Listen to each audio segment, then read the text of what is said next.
when made 7 years ago. Honorable President, President Trump's recent executive actions, predicated as they are on misinformation and unfounded rumors, require us to assess our position in the world, to deepen political and trade relationships with countries we endeavor to shoulder more global responsibilities.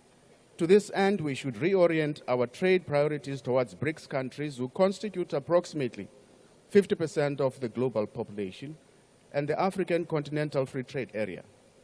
We should also use the upcoming G20 summit to advance Africa's interests in global trade and the development of an equitable global order.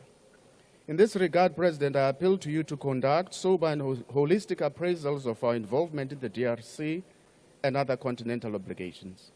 While talking about the DRC, I must hasten to add that I found the warmongering that took place in the debate here yesterday deeply repulsive. It is easy for politicians to irresponsibly call for war from the comfort of their fancy offices in Parliament, when in fact the consequences of war are too ghastly to contemplate. Borrowing again the metaphor of a tortoise president, we should continue, despite pressure from the US, to extend our heads cautiously beyond our carapace, taking slow and considered steps in support of the struggle of the people of Palestine in their effort to disentangle themselves from a comprehensive web of oppressive entanglements.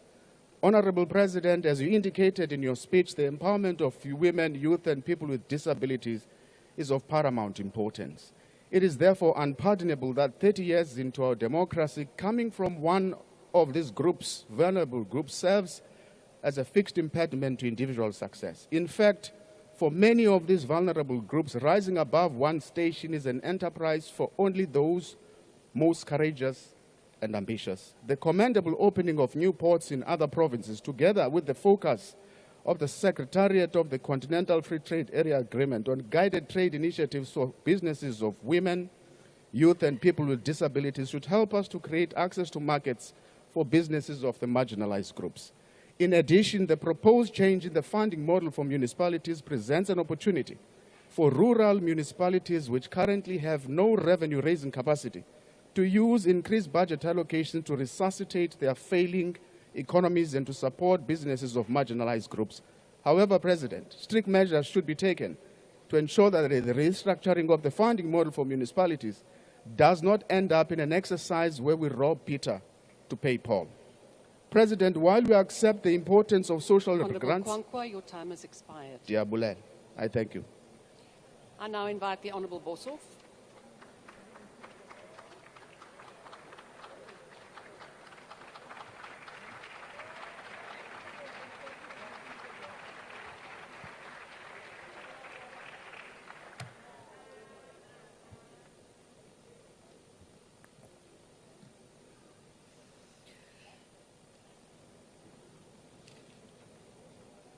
Honourable Deputy Speaker, Honourable Chairperson of the NCOP, Mr. President, members of the House. We meet today in the wake of the President's State of the Nation address, an occasion intended to offer direction and hope. Yet how can we speak of hope when the President again proposes a questionable policy that undermines economic growth, discourages investment, and exacerbates already high levels of unemployment? Minister Tar's unilateral announcement of the 100 billion transformational fund is not just a bad policy, it is significant concern for democratic processes, an attack on our economy, and a direct threat to fairness, accountability, and the rule of law. This fund was never approved by Cabinet. It was never debated within the GNU. It was never subjected to the due processes that govern major financial policy decisions. Instead, it was unilaterally declared as though the ANC still governs alone. Let me make it abundantly clear, they do not.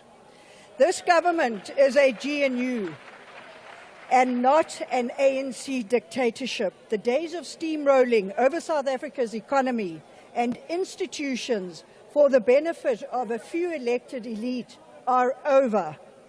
Years of poor economic policies, crippling corruption, and rampant crime has resulted in a stagnating economy and gradually, over the last 3 decades, took the voters away 20% of their support. And despite this, the ANC went ahead and pushed through NHR, Bella Bill, and the EWC under guise of caring.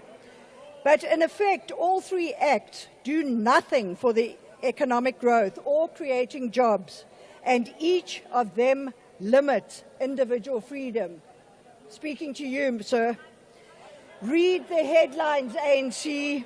Your policies are not working, and that's why the voters are rejecting you. The ANC did not give us the GNU. The voters did.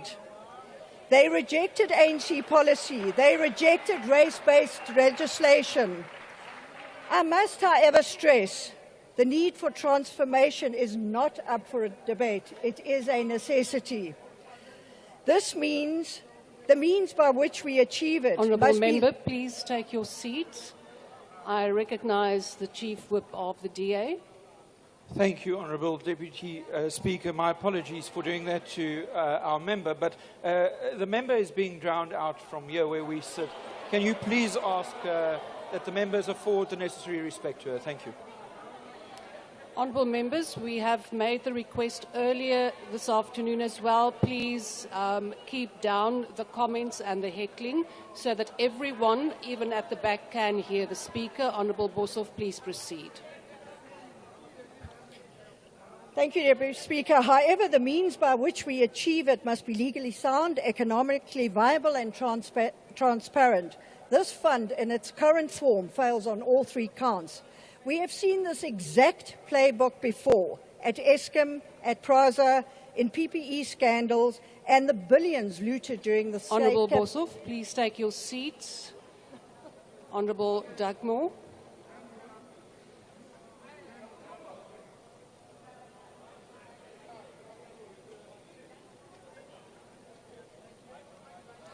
Please try another microphone.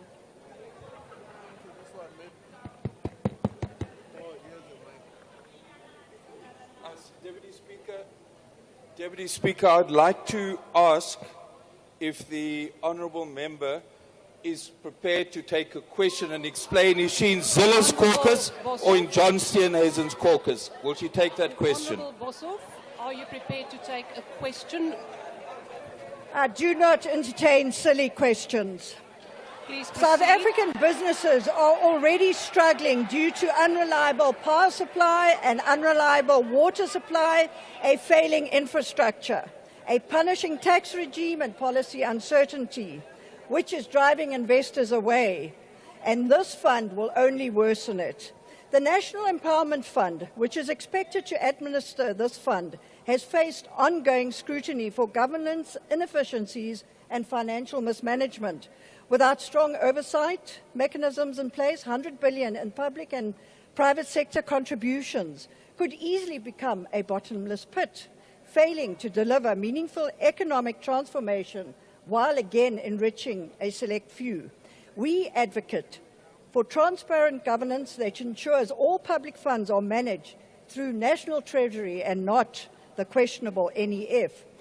The DA has exposed the full extent of this disaster. My colleague Toby Chance has done hard work in Parliament to reveal the fund's lack of consultation, financial irregularities and unconstitutional design. Agbare President, daar is klinkbare bewyse dat ekonomiese beleide wat rasgebaseerde kriteria nastreef, daar gestel is om net die elite bevoordeel en moet onmiddellik geskraap word en vervang word met meriete gebaseerde behoeftegedrewe bemagtiging. Finish en klaar. Across every sector, from small business owners to major corporations and foreign investors, there is widespread rejection to this plan. En die publiek, agbare president, hulle sien reg deur julle. Na jare van korrupsie, van staatskaping tot plundering van die COVID-hulp, weet Suid-Afrikaners presies wat gebeur as die ANC hulle hande op die 100 miljard gaan kry. Dit gaan nie na transformasie lei nie. Dit gaan in die sakke van die gekoppeldes verbind is. Ons sal dit nie toelaat dat transformasie as 'n verskoning vir plundering gebruik word nie. Honourable members, there is an alternative to this slush fund. The Democratic Alliance's Economic Justice Policy. Go and read it. This offers a transformation model that is transparent, accountable, and driven by economic growth. This policy speaks to enterprise-driven transformation, empowering small and medium businesses through incentives and investment-friendly policies, skills development, and not forced racial quotas. The reason for a GNU is to find the best policies from each member party and implement them well. In conclusion, Honourable President, if you believe in fairness, accountability, and economic growth, I say this: reconsider this brewing mistake. Fight for real transformation and economic growth for all South Africans, not only the politically connected few. Scupper this impending disaster of a fund and listen to South Africans. Jobs and growth are what they need, not repackaged policy failures. We are committed to ensuring that this policy does not proceed in its current form. I thank you. Honourable the Minister of Human Settlements.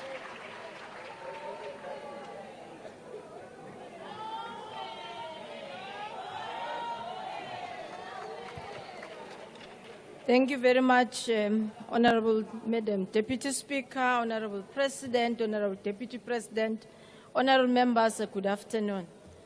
Thank you very much for the opportunity, Deputy Speaker, to partake in this important debate following a historic and a groundbreaking State of the Nation address.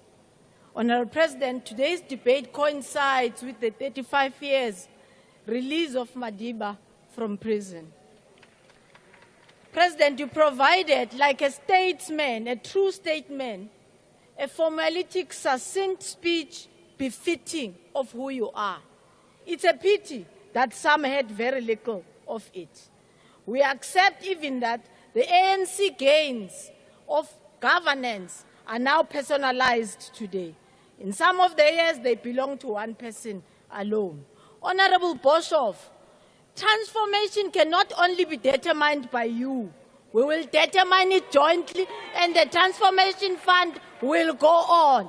If there's nothing that you hate and hate more, is transformation, and you don't want to see it. Honourable Trump, wherever he sits, has invited you to come and be with him. Go, that's the country that does not need transformation. We need transformation.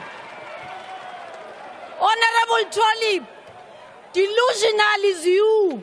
The president is not delusional. You remain out of the XLSA, out of the GNU, because your friends put you into a minshot, bakushiyulele upemile. Honourable Groenewald, I was born in Petal, the only farming town. The only thing we do in Petal until today is farming. It went to an extent of killing people and putting them underground. The reason why farmers survived before CASP and are still surviving today, it is because of the funds that they were getting annual. Black people and black farmers are successful. Maybe what you should be suggesting is we need to give them more money annually for all those institutional programs to succeed. They are not failures. Honourable Malema, you read part of what President Cyril Ramaphosa said. Let me remind you one thing he said, for example, in the 2024 Sona. He said he will introduce the finance-linked individual subsidy program, which was knownly FLIPS at the time. Today we call it First Home Finances. And as we speak, families between 3,500 and 22,000, 5,082 of them are first-time home owners, assisted by the government of Cyril Ramaphosa, after they've been neglected by commercial banks.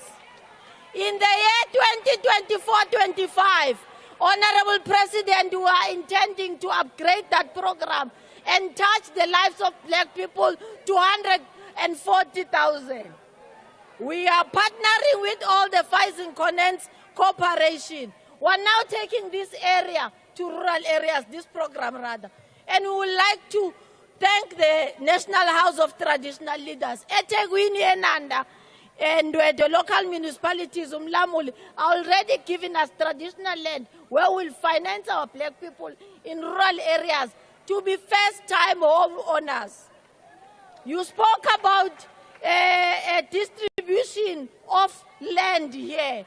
We are participating in student accommodation here in the city of Cape Town. Our kids were doing yesterday. But we have already approved 2 settlements of ensuring that student accommodation happens, one in Pela and one in Palo. About 927. Now let me remind you, Democratic Alliance. You only build when there's a constitutional court outcome. I will give you the statistics of how correctly and goodly are you failing to provide human services. Bendilindel. Honourable member at the podium, please take your seat. Deputy Honourable Speaker, member. this person is speaking like she's in a coffee shop. We're not in a coffee shop here. Please.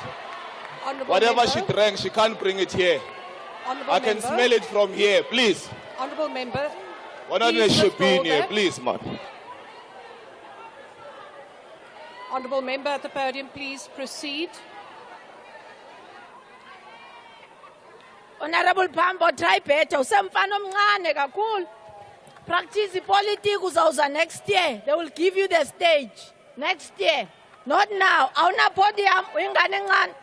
So listen to me as I deal with how the Democratic Alliance is failing to demarcate land.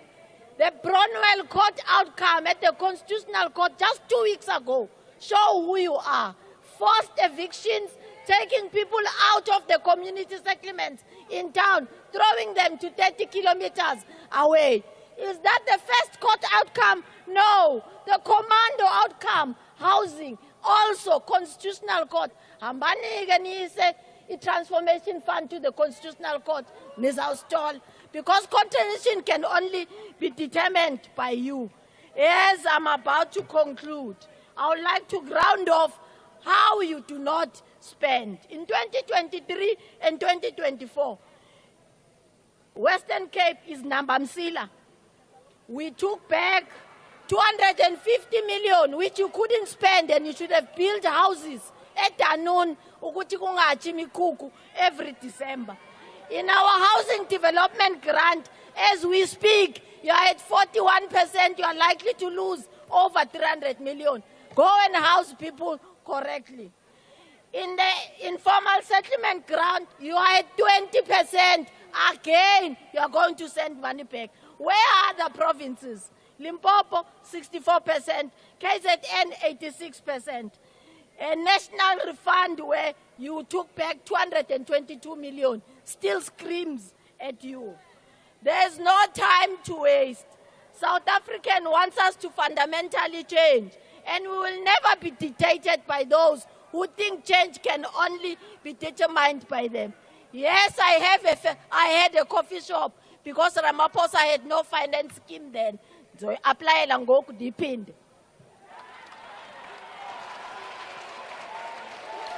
I now invite the Honourable Zibi. Order members. Order members.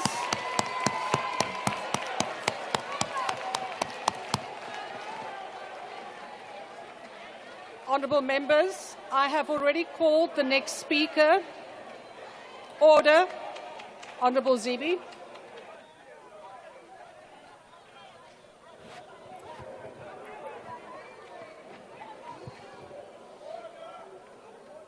Thank you, Madam Deputy Speaker. Madam Deputy Speaker, I wanted to talk about domestic issues, given the importance of the issues we have to deal with domestically. But we are living in strange times. The US Embassy in South Africa has issued a statement that they are closely monitoring land and farm seizures in South Africa and remain committed to fair and just resolutions. This is obviously untrue. It's a lie. As are many statements the second Trump administration makes about other countries and agencies of the US government itself, such as US aid. These untruths have led to decisions affecting 17% of our HIV/AIDS funding and 15,000 jobs in the related sector. So these are not for casual observation, but deadly serious for us and other developing nations. This is an administration that engages in acts of bullying, such as the use of tariffs and other punishments our international partners like Canada, Mexico, and China have had to endure just in the last 2 weeks alone. We are not exempt from this new dystopian world. The US is one of our largest trading partners, and so this affects the state of our nation in the immediate future. In 2024, we exported 157 billion rand in goods and services to the US, while importing just over 120 billion.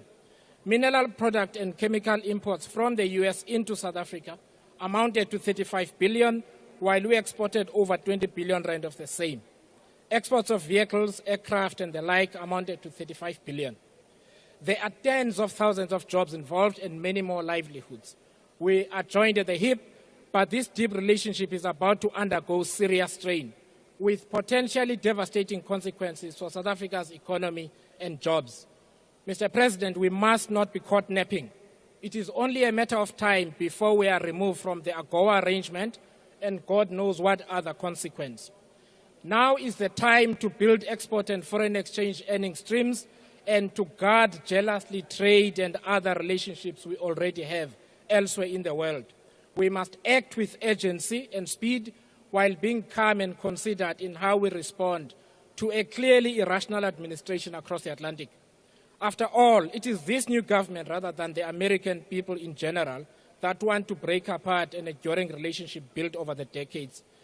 Mr. President, we must also consider what is going on in this proper context. There is a concerted effort to undermine democracy, democratic accountability, and an inclusive, equitable world. Social media platforms are being used by that former South African and others to undermine democracy internationally by spreading dangerous misinformation. The truth and accuracy of information are fundamental blocks of democracy, and they are being taken apart daily here in the US and elsewhere. These tech companies no longer do any fact-checking, with dangerous consequences. National consensus on key policy matters is not possible when millions exist in an imaginary universe, such as they are creating. We must use statute and regulation to force them to do fact-checking here or stay out of our country. I am sorry that these previously unimportant matters are coming to the fore on an occasion like this, but complacency is too expensive. What we see unfolding in the US is proof of that. We must act now to protect our economic interest, internal stability, and democracy in general. I also wish to say to those who want to use the opportunity presented by a racist right-wing government in the US to create further problems for us here in South Africa, these are people who do not care about you. They only care about their domestic agenda. We must focus on fixing our own country and building the society we all deserve. I thank you. Honourable the Minister of Home Affairs.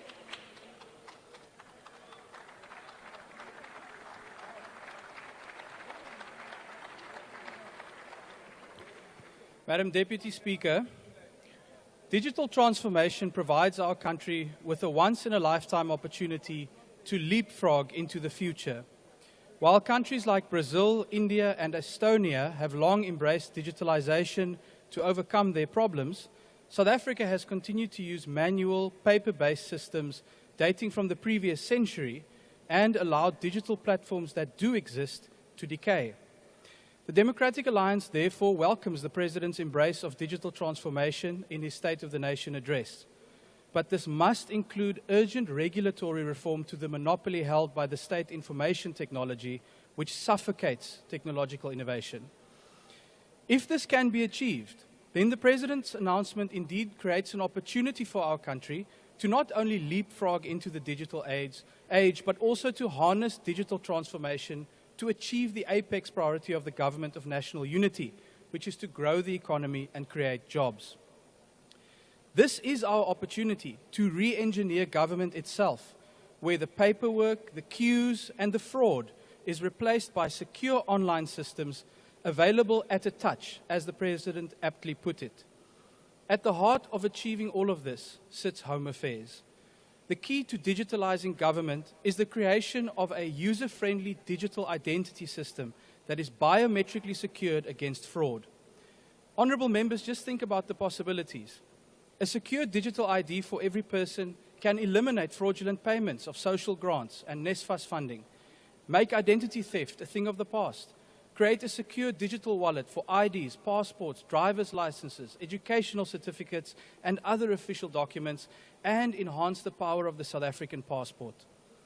Madam Deputy Speaker, these changes will not happen overnight, but we are working flat out to enable all of this through our vision to deliver Home Affairs at home. In terms of this vision, and in addition to building the first components for digital ID, over the next 12 months, the Department of Home Affairs, the Border Management Authority, and Government Printing Works will collectively pursue the following priority reforms. Firstly, and for the first time, we will introduce the option to have IDs and passports securely delivered to the doorsteps of our clients in the same way that banks already deliver debit and credit cards. Secondly, we will engage with banks and retailers to dramatically expand the successful pilot project that delivers Home Affairs services in some bank branches. This project works, but has been limited to only 30 branches for the past decade. I now want to expand it to hundreds or even 1,000 bank branches to enhance access and inclusion and ensure that South Africans in both urban and rural areas can visit their local bank branch to get a new ID or passport. Thirdly, also as part of expanding access and inclusion, we are working to ensure that every person who is legally entitled to a smart ID is able to get one by fixing the IT block that currently still forces naturalized citizens and permanent residents to use the less secure green ID books. And finally, as the President announced, we want to introduce an electronic travel authorization system to begin automating the visa process through machine learning and AI. At the heart of these reforms is a mindset shift that recognizes that data is the currency of the future and that it is the individual that owns their own data. After all, it is your ID, your passport, and your child's birth certificate. This means that the job of government is not to act as a centralized gatekeeper. Instead, just like the job of a bank is to secure your savings while still granting you access to your own money, Home Affairs is the custodian of data, and our job is to ensure decentralized, secure, and efficient access for our clients to their own data. Finally, Madam Deputy Speaker, I want to acknowledge that South Africans are tired of empty promises. That is why I conclude my remarks today with an announcement that shows how Home Affairs under the GNU is indeed turning words into action. Bright and early tomorrow morning at 8 a.m., our brand new digital portal for the Trusted Tour Operator Scheme will go live. Through this portal, vetted tour operators will immediately be able to submit group visa applications to bring many more tourists from India and China to visit beautiful South Africa. This process has been digitalized from beginning to end, and tourists will no longer fill out a single form or stand in a single queue.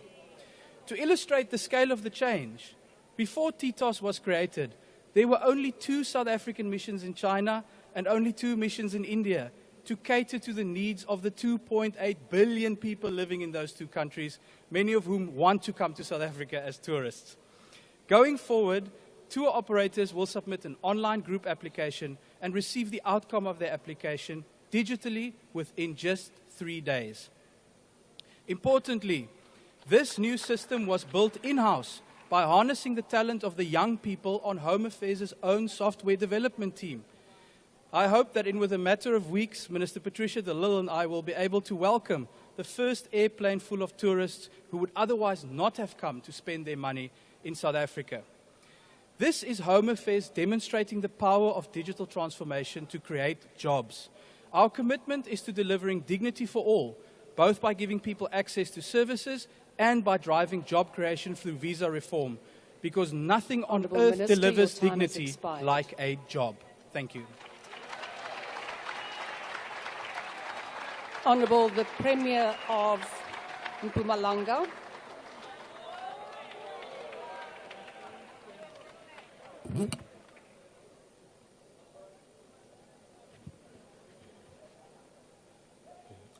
Honorable Deputy Speaker, thanks for your time. Madam Speaker of the National Assembly, Honorable Tokodi Diza, Chairperson of the NCOP, Honorable Refilwe Mtsweni-Tsipane, it is an honor for me to participate in this very important Sona debate.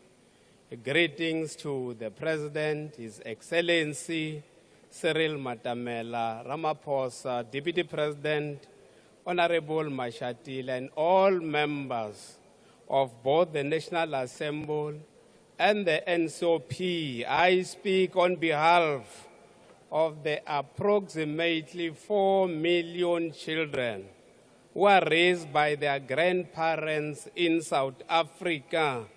Most of them qualify for child support grants, of which Mpumalanga has 1,210,000. These children receive free basic health care. They are enrolled in 1,487 no-fee schools. 1 million learners in Mpumalanga benefit from the National School Nutrition Program. 73,723 learners are ferried to 353 schools daily through the Scholar Transport Program. It doesn't end there, Madam Speaker. This government then pays the tertiary education through NSFAS. We thank you, Honorable President, and your government for coming up with all these initiatives that aim to better the lives of our children in South Africa. You promise, Comrade President, to enact the Bella Act, Expropriation Act, and NHI, and you have done it. We have no doubt that the basic income grant will be implemented. Madam Speaker, we concur with His Excellency President Ramaphosa's most urgent task to grow our economy so that we can create jobs, reduce poverty, and improve the lives of all South Africans. In Mpumalanga, we have since funded 238 youth-owned enterprises at the tune of 258 million through the Premier's Youth Development Fund, an initiative aimed at empowering the youth, women, and disabled people. The province planned to launch the Mpumalanga International Fresh Produce Market by April 2025. We are engaging with international partners, including Oman and China, to build trading relations and explore markets for agricultural products. On operationalization, 156 jobs will be created on the market floor. A total of 150,000 subsistence farmers and small-scale farmers will have access to trade their products. We are also expecting to create an additional 105,000 jobs at the farm level. A total of 1,600 SMEs, 4 per ward, will be supported to start their own businesses that will trade their products with the market. We aim to increase the tourism industry's contribution to our GDP from 5.8% to 8%. The province plans to increase public and private infrastructure investment through key tourism infrastructure programs like the development of cable car in Maripskop Mountain, Here's a View Waves, the Babaton Makonja World Heritage Site, and many others. The introduction of this new product in the market will increase our market value from 21.6% to over 25% and become the lead province on international arrivals. 23.2% of Mpumalanga's GDP comes from mining, in the main coal mining. Mpumalanga depends heavily on coal as a source of economic value, employment, and energy. Coal is critical in our strategy to drive both economic growth and development in our province.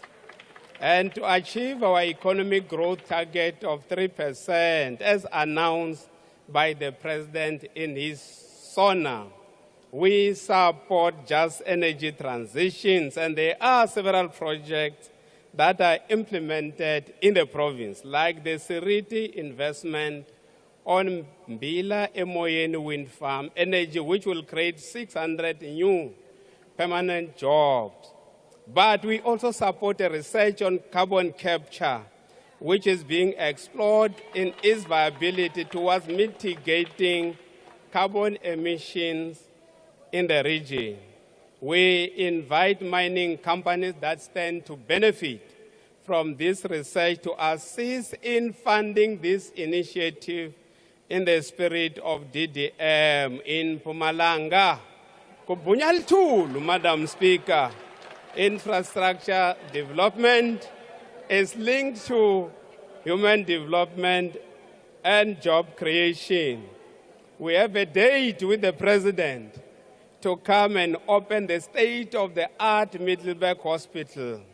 We are constructing Mapulaneng Hospital, Rob Ferreira Radiation Oncology Center, which will enable the province to completely treat cancer patients than relying on Gauteng.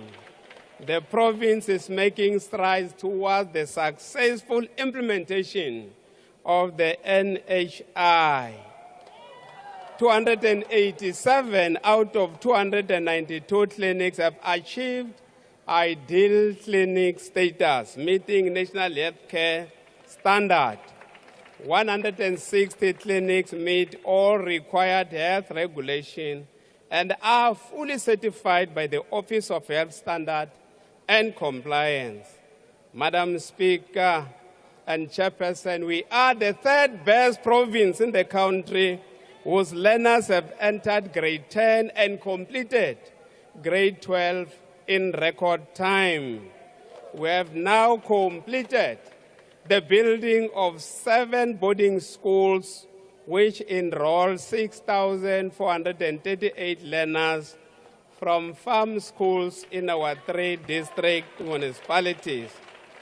We have finalized the planning of the school for the deaf, and the building will commence in the next financial year. Our goal is to have at least 75% of our road network attaining minimum classification of good by 2031. Former President Thabo Mbeki once said, "Gloom and despondency have never defeated adversity. Trying times need courage and resilience. Our strength as a people is not tested during the best of times. We support you, Mr. President, and appreciate your commitment to our nation. We have confidence in your leadership, President CR, particularly when you stated that South Africa is committed to ending poverty. malnutrition, and hunger in line with our National Development Plan. Under your guidance, we believe that our generation can be the one to eradicate poverty. President, you are a trusted and a reliable ally that one can go into war with. As a former member of this House, Dr. Ndlozi finally agrees with the view that ANC deploys competent leaders with integrity, like you, my president. It is good that a scholar can confirm that you have the best interests of the people of South Africa. Ngiyabonga.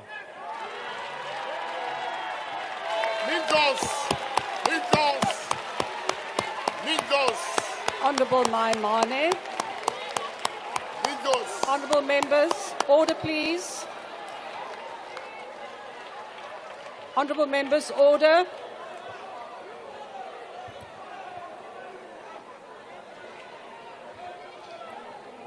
Honourable Maimane, just a minute. Honourable members, please take your seats. You are singing for supper. Honourable members.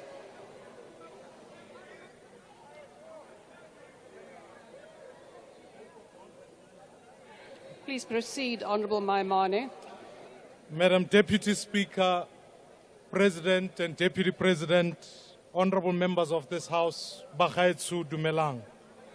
Mr. President, I think today marks 35 years since the release of President Nelson Mandela, an emblem that reminds all of us of hope, courage, and justice. It is these features that we must remind ourselves of in times such as this one as we confront massive geopolitical threats. Mr. President, your injunction for us not to be bullied is an important one. I want to urge, Mr. President, there are times such as this one we must remind ourselves to remain united as a nation. When others at this moment, when another murder takes place both in the farm and in the streets, we must remain united. When others say to all of us that the demand for justice, as espoused in our Constitution, is put on the table, we must remain united. When ultimately, Mr. President, there are those who seek narrow interests and find voices from elsewhere, we must remain united. And ultimately, Mr. President, when the hopes of one become the fears of another race, Mr. President, let us build one South Africa, for we must remain united. Ultimately, Mr. President, I listened with great caution to your speech. It was filled with much promise. But, Mr. President, I think we need to use Thursday as an opportunity to move from state of the nation to state of performance. There's a biblical injunction that says this: that a house built on sand cannot stand. Our foundations are in trouble, Mr. President. In all reality, when you look at the MTSF that was tabled, 25% indicates the achievements of the last MTSF.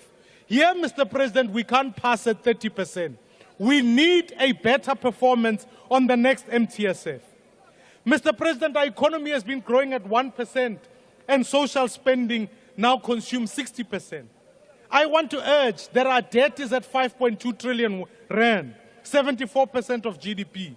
If we are going to show that we are serious, our foundations in building must remain strong. Mr. President, you highlight education as a success.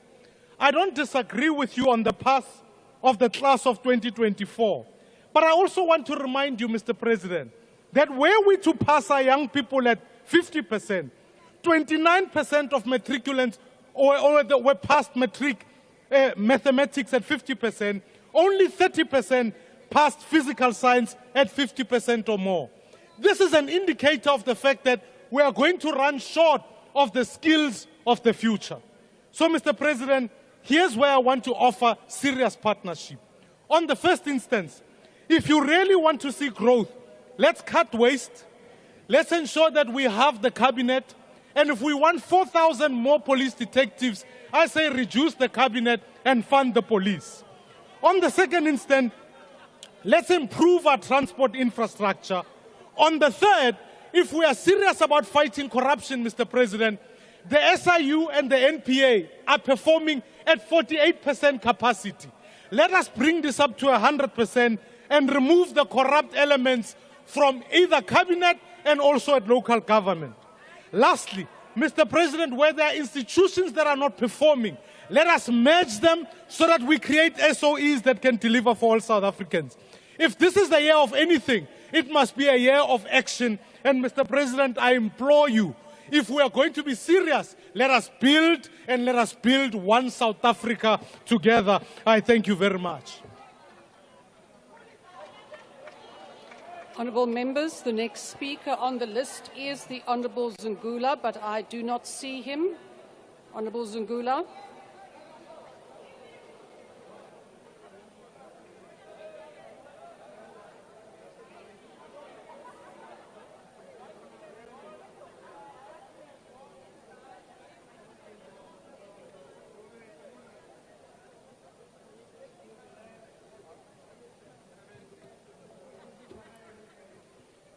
Thank you, Deputy Speaker.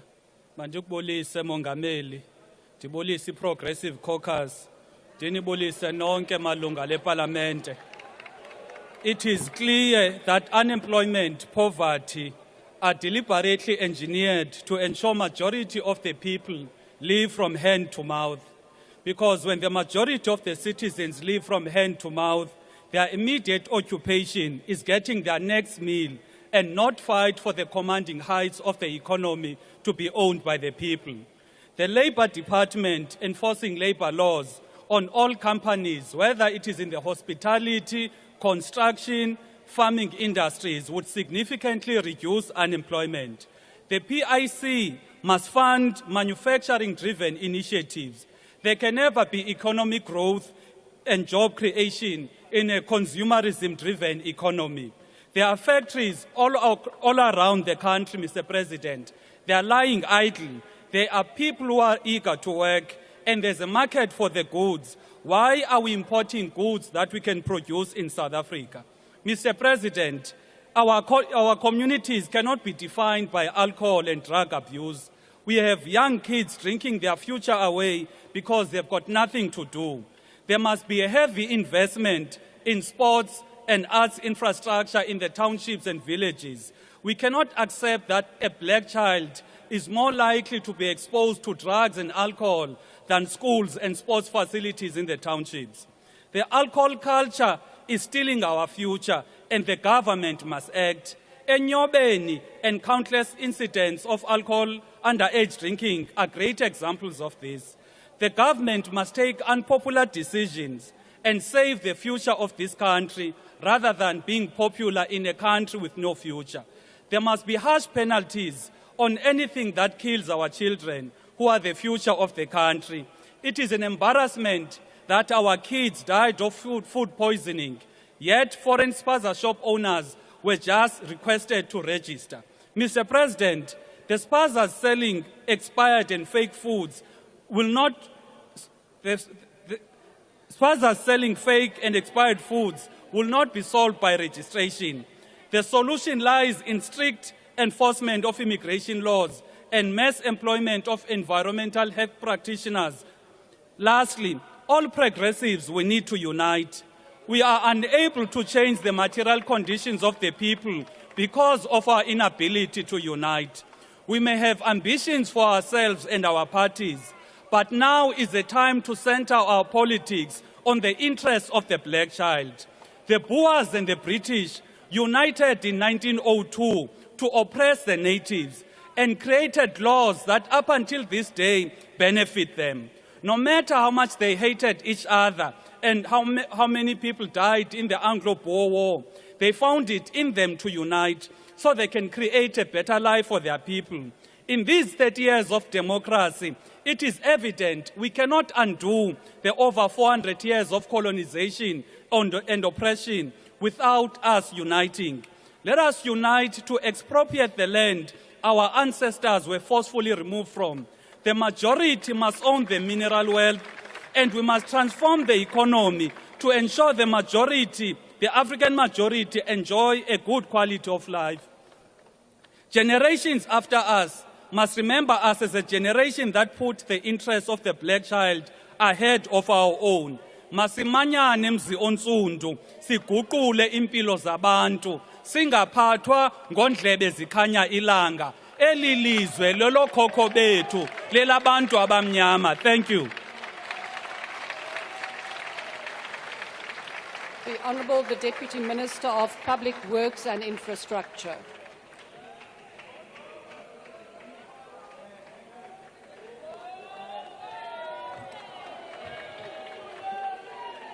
Presiding officers, President and Deputy President, honorable members of this House. Nearly 5 years ago, on the 15th of October 2020, Mr. President, you stood in front of this House and presented to Parliament the Economic Reconstruction and Recovery Plan as a response to sluggish economic growth impacted by deadly COVID-19. At that time, you characterized, Mr. President, infrastructure development as a flywheel on which our country should rebuild its economy due to its multiplier effect. Subsequently, Infrastructure South Africa was established under Minister Delil and Dr. Ramaphosa. Since then, ISA has been championing infrastructure delivery as a single point of entry for infrastructure planning, management, and delivery. This was followed by the establishment of Infrastructure Fund as an added instrument to provide blended finance. Under the sixth administration, 268 individual projects were gazetted. 82 of these projects are already under construction with an approximate value of 437 billion. The latest 12 projects that are ready for implementation that the President referred to in the Sona were packaged and included in the construction book that we launched in March 2024 under the sixth administration. Factually, this demystified the myth that things are happening only now because there are new parties in government. Never mind that these parties boarded a train already rolling and delivering tangible results. Like Honorable Steenhuisen, they all speak as if everything is new. They are not in the habit of giving credit where it is due. It is not in their nature to acknowledge work done by others simply because they are obsessed to claim easy victories out of desperation to woo South African votes. Speaker. Honourable member at the podium, please take your seat. Honourable member, Honourable Adams. Yes, Speaker, thank you. I was just inquiring if the Deputy Minister is referring to the apples that went to Thailand. Thank you. Honourable member, that is not a point of order and it is not allowed. Honourable members, please also do not make spurious points. It will be ruled out of order. Honourable Deputy Minister, please proceed. They do not give accolades where it is due, not because of anything but hypocrisy and disrespect of the process of knowledge development. They do not value knowledge development. They have no appreciation that plagiarism is frowned upon among knowledge community and scholars. Anyway. Order, honourable members. Honourable members on both sides of the House. Honourable members. Honourable Deputy Minister, please take your seat.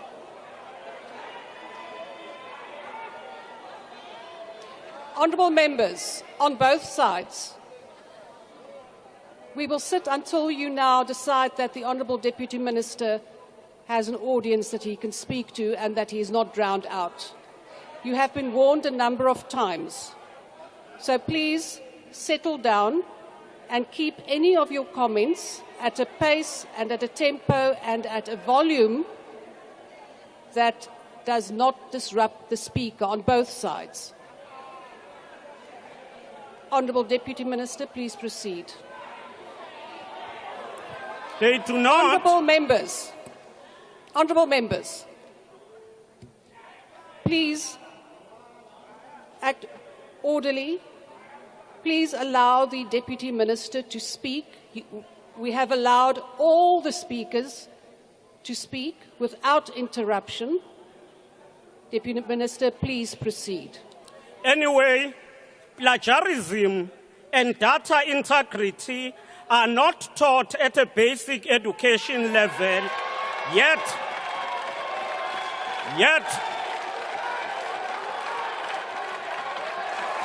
Honourable members,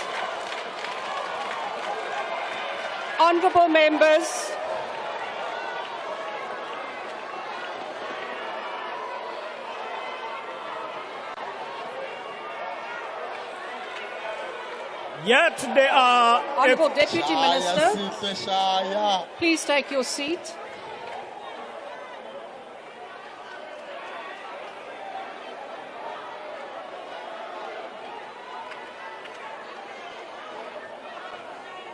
Honourable members, and I'm speaking specifically to the members of the EFF and the members of the ANC. Your behaviour is unacceptable. And honourable members, I can, however, also ask you to leave should it be necessary, but it is not at this point. I do trust. Honourable members,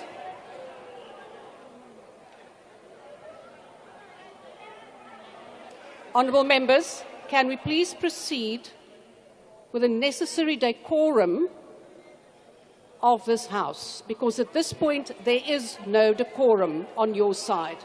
Honourable Deputy Minister, please proceed. Honourable Speaker. Order, Speaker. Honourable Deputy Minister, please take your seat. Yes, Honourable Member, please state the point and the rule on which you are rising. Speaker, you can't single out the EFF because the whole House is clapping except the DA. So you can't say it's the EFF that is being disruptive. Everyone is welcoming the comments of the Minister. Member, please it's only the seat. DA that is not clapping. Honourable Member, please take your seat. You were making such a noise that you did not hear what I say. I said the members of the EFF and members of the ANC, but you didn't hear it because you are too loud. Deputy Minister, please proceed. Our country and the world have been bombarded with a propaganda and deliberate misinformation about Expropriation Act recently assented to by the President. The Act empowers the Minister of Public Works and Infrastructure to expropriate land and assets only in the public interest. We have in our country the Office of Valuer General, but on the implementation of the Act, one, we need to ensure that the expropriation, the one who owns the property is engaged, there are negotiations. Secondly, there is a valuer who assesses the property. All of these four guarantees ensure the security of tenure and property rights in South Africa. The misinformation about land grab and all other falsehoods are rather unfortunate. Worse when a minister publicly says the act will not be implemented when he is still in the office. Many ministers take an oath of office, committing that they will obey and uphold all the Constitution and all other laws of the Republic, that they will uphold their offices conscientiously. Therefore, such a response is not only unfortunate, but bear the need for self-development. I must say, there are many ministers who would have not been comfortable with other acts, but upon taking the office, they implement them. Well, we are seeing what was perfectly described by the late Tumsan Makaye some time ago. Shombela said, when racism is combined with ignorance, they produce arrogance. Expropriation is not only implemented in South Africa, it is implemented throughout the world. In the United States, they call it eminent domain. In Singapore and India, they call it land acquisition. In New Zealand, Ireland, and UK, they call it compulsory purchase. In Russia, Canada, and Brazil, they call it expropriation. The main issue here is that the ANC cares more than anyone in this house. We want to achieve land reform while ensuring investor confidence to grow the economy and create jobs. Honorable Chair, least said about the debate of Honorable Dr. Hlophe, the better. We were left confused whether it was a debate on Sona or praise singing. But he perfectly demonstrated that their organization is nothing but only hell-bent on personality card, and it's an entity solely owned by one person whom they pray on daily basis as their semi-god. As a developmental state, our approach on infrastructure development covers all areas. As we talk today, we have delivered 40 Welisizwe bridges in 6 provinces. Before the end of the month of March, we will hand over 6 completed bridges in Northwest alone. This government is a government of all people of South Africa. Let us unite to address all social ills. Former President Mbeki, addressing the South African National Editors Forum, said, as I quote, "Report Africa to Africans and report Africa as South Africans." Let us report South Africa to ourselves and the world, but report South Africa as South African. I thank you.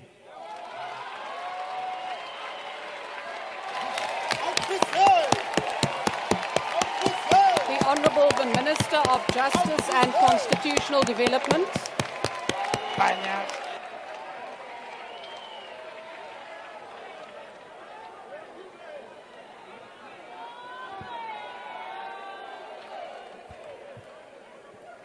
Thank you very much, Madam Deputy Speaker. His Excellency President Ramaphosa, Deputy President Paul Mashatile, presiding officers, honorable members. This year we celebrate 70 years since black people were forcefully removed from their homes in Sophia town to be resettled in Meadowlands, Soweto, where I was born. It also marks 30 years since the inaction of the Constitutional Court, whose current building at Constitutional Hill was partly constructed using bricks from the demolished awaiting trial wing of the former number 4 prison. Honorable members, this is a stark reminder, especially of those who now have selective amnesia, that the South Africa we live in today, its challenges were born out of apartheid regime's forceful displacement, deliberate impoverishment and oppression of black people in particular. Honorable members, it is important for us to acknowledge that having to deal with the future, we've got to acknowledge the past. Since the dawn of democracy, South Africans have been striving to live together in harmony despite our deeply past, painful past and wide economic disparities. What brings us together is a genuine belief that South Africa belongs to all who live in it, united in our diversity, and that only sustainable, centripetal force for our unity is creation of the condition for the wealth of this country to be shared amongst all its people. We should not allow forces of destruction, internally or externally, to instigate racial divisions and distract us from building a united, democratic, and prosperous country. That's why we will urge the AfriForum, like they did previously, to taking selfies when they went to US, to get the first flight out and sort out the mess that they've created. Honorable members, left unattended, corruption deprives South Africa of resources which are meant for their development and well-being. It is therefore our patriotic duty to increase the efforts in ridding the country of all corrupt practices so that we can create a truly ethical and capable developmental state. It requires us to fight corruption by working together, ensuring that we eliminate corrupt practices that necessitates and that kills our institutions and their capacity. We have seen in the state capture, in the era of state capture, where institutions that were meant to fight corruption, individuals who were meant to fight corruption, turning into becoming enablers of corruption. To strengthen this institution and avoid the recurrence of state capture, the department will lead efforts on the review of the anti-corruption architecture. This review will be meant to eradicate duplication of mandates, will ensure that resource allocation are optimized, but will ensure that also we build, as we committed, a world-class digital forensic lab so that when NPA send cases to court are not withdrawn, but they are prosecuted and successfully so. Honorable Maimani, to close the gap in terms of capacity within NPA, I can confirm that January this year, we have developed and approved guidelines for Section 38 appointments for prosecutors. Through these guidelines, the appointments will be effective, efficient, and more importantly, will avoid subjectivity, and the turnaround time of these appointments will be quicker so that we can have men and foot on the ground to be able to conclude the cases. As part of building and rebuilding efforts of our institutions, all employees within the Department of Justice and Constitutional Development and all the institutions that fall under it will be subjected and will undergo lifestyle audits as per the directive of the President. The first phase will include all categorized as SMS in the department, state attorneys' offices, prosecutors, investigators, the officials in the sheriff's offices, and the master's office. We will then go further to subject all employees who will deal with appointments of liquidators and administer the guardian fund to full vetting irrespective of their position, like those in supply chain we are doing. This is to ensure, honorable members, that those who lead the fight against corruption and malfeasance in our society are not themselves implicated in wrongdoing that compromises and weakens institutions in which they discharge their responsibilities. Our fight against corruption has already started to yield results. Through its effective investigation, speedy litigation, and recovery processes, the SIU saved the South African government almost 8 billion in 2023 and 24. The amounts that have been recovered again in terms of prevention that they've been able to do is 2.28 billion in actual cash. Prevention actually in terms of state losses, where they've been able to stop contracts that were illegally done and not properly done, it's to the value of 2.13 billion. So this is setting aside contracts that are not properly awarded. Honorable members, we will further ensure that SIU is capacitated, and I have written to all ministers, premiers, and mayors who owe SIU money to be able to pay this money that is outstanding so that SIU can have the resources to be able to conclude their investigation within time. Ladies and gentlemen, there's been an outcry in the country about the framework for protection of whistleblowers. A benchmark exercise was conducted on best practices on whistleblower protection, and we have been found wanting when we compare to the world. In response to this, the department is finalizing a whistleblower protection framework that addresses the current weakness. We will come to the House to present a whistleblower protection bill that will ensure that whistleblowers are protected as the important part of ensuring that we can fight corruption in our country. Ladies and gentlemen, the fight against gender-based violence and femicide remains critical. We have to continue our work to ensure that women and people with disability and children feel protected within our society. It is within this call that we have called for the release of the National Register of Sexual Offenders to be made public. We will do this in phased approach. There has been those who are saying that we must continue to put it secret, and we believe that this is important for us to release to the public. This is to protect children who are in schools, to protect children who are in ECD, to ensure that those, as per the Children's Act, that are exposed to children and are not found wanting. We will do this responsibly and ensure that we do not violate the laws. We will amend the clause that is talking to confidentiality in this regard. We are increasing our work around Tutuzela care centers to be able to empower women, but also those who work to be able to ensure that we can be able to see successful conviction. We are currently sitting at 72.5% with NPA being able to get successful convictions. Ladies and gentlemen, as I conclude, I want to raise the following: that if we do not work together to ensure that we build a better country, we will not have the future to talk about. It is the responsibility of all of us to be able to stand and do what is best in fighting GBVF, in fighting corruption in our country. Let me conclude by quoting the Emperor Selassie of Ethiopia. Honourable Minister, your time has expired. Thank you very much. Thank you. I now call on the Honourable Minister of Basic Education.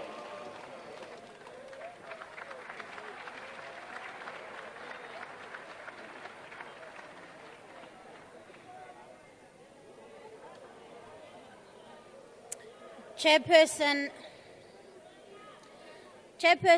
millions of children in South Africa, for millions of children in South Africa, education is the bridge between poverty and opportunity.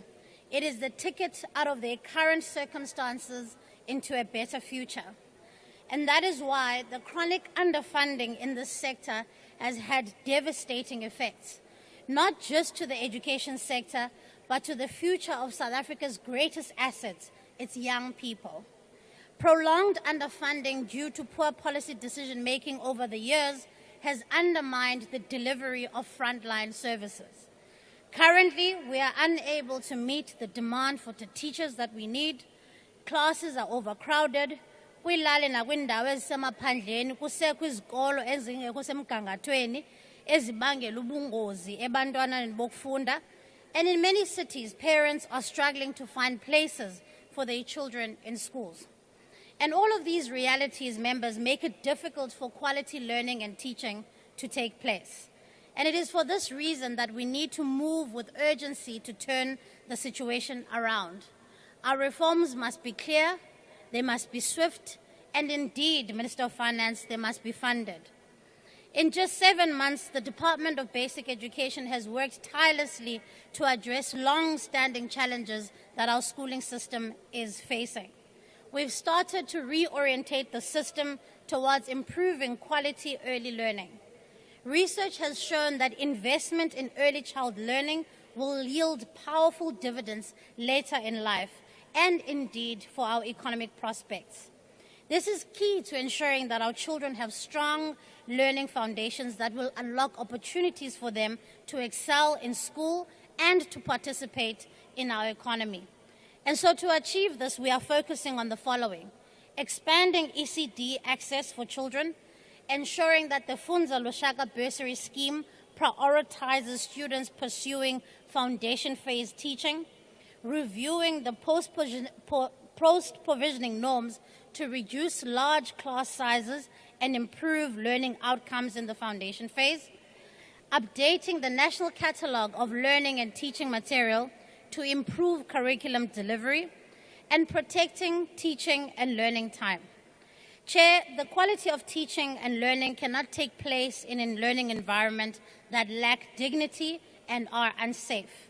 And that is why we remain resolute in eradicating all pit toilets that were identified in 2018 by March 2025. And while this is proving to be incredibly challenging, it is a moral imperative that we dare not give up on. Ngapha koko kukhona izikolo eziyi-1000 ebezingena toilets ezifumene ukubonelelwa zakhelwa. To improve accountability at a provincial level for the rollout of school infrastructure, we will review the regulations that speak to the norms and standards of public school infrastructure. Governments must be held accountable by their citizens and the recipients of their services. And South Africans must know that in us, they have a responsible and a responsive government. To improve safety of school infrastructure, with the help of a corporate partner, Vodacom, we've launched the Safe Schools application, a digital platform that empowers communities to report issues of unsafe toilets and monitor school infrastructure in real time.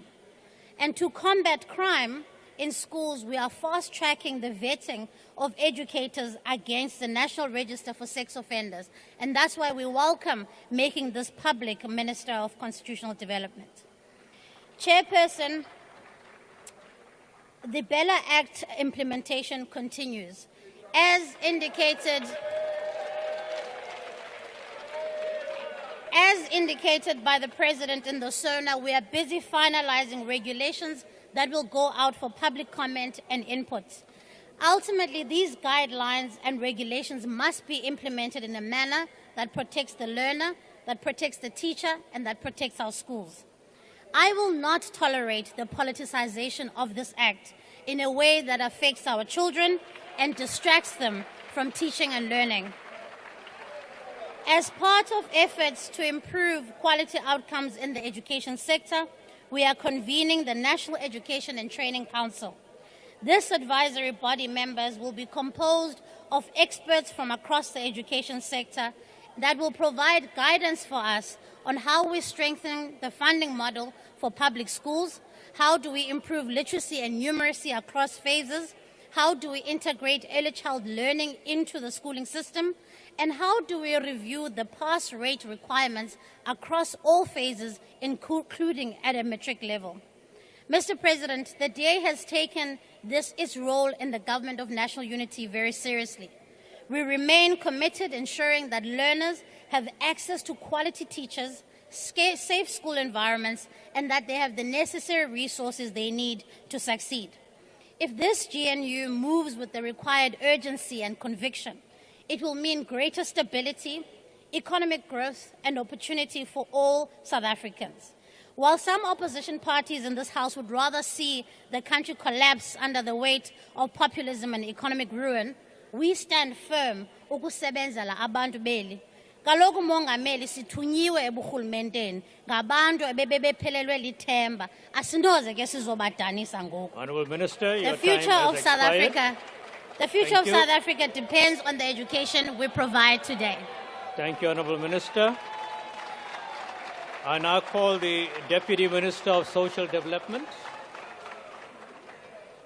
I don't see the... Okay, I see the Deputy Minister coming. Thank you.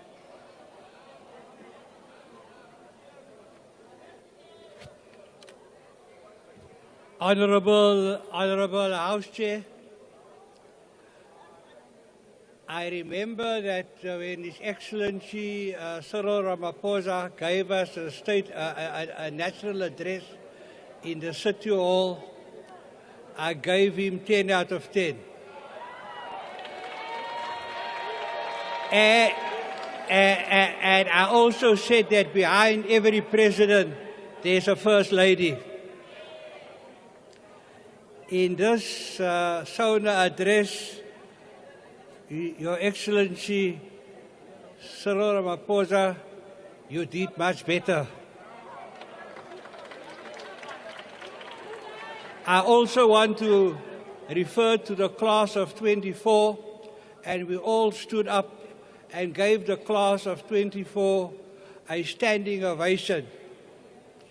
President, the reason I say you are doing better is because the class of 2025 will be even better.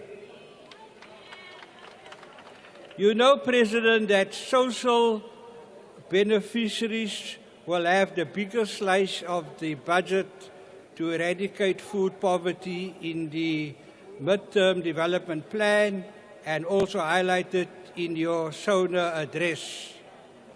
A whopping 200 billion rand plus. President, we must be ready to cheer the class of 2025. There will be 800,000 learners writing the grade 12 examination. 600,000 are social grant beneficiaries. 81% of the class of 2025 will make up those who are successful. 300,000 of social grant beneficiaries will automatically qualify for NSFAS bursaries, nearly 50%. This indicates that the investment government is making in the lives of the poor and vulnerable children is yielding positive impacts in breaking intergenerational poverty. In the midterm development plan, provision is made for best practice in terms of the Bella Act to give grade R learners world-class foundational education. The plan also provides for government to look after children for the first 1,000 days of their lives. We also address the needs of unborn babies in teenagers. So we turned around the stunting catastrophe we have in South Africa. It cannot be that 20% of children are doomed to be stunted. We celebrated New Year's Day and 27% of those children were stunted. House Chair, please don't rule me out of order, but 27% of honourable members in this House are also stunted according to the statistics. We cannot have a situation where 20% of the population of South Africa are stunted. Addressing the challenges of poverty and inequality is implementing a robust and focused pro-poor policy. One of the Sona promises is to reduce the high cost of living. Government social welfare beneficiaries buy 200 billion of groceries from Shoprite, Pick n Pay, Woolworths and Spar. They need to put back some of their profits into social development. Thank you very much. Thank you. The next speaker to the podium will be the Honourable Adams.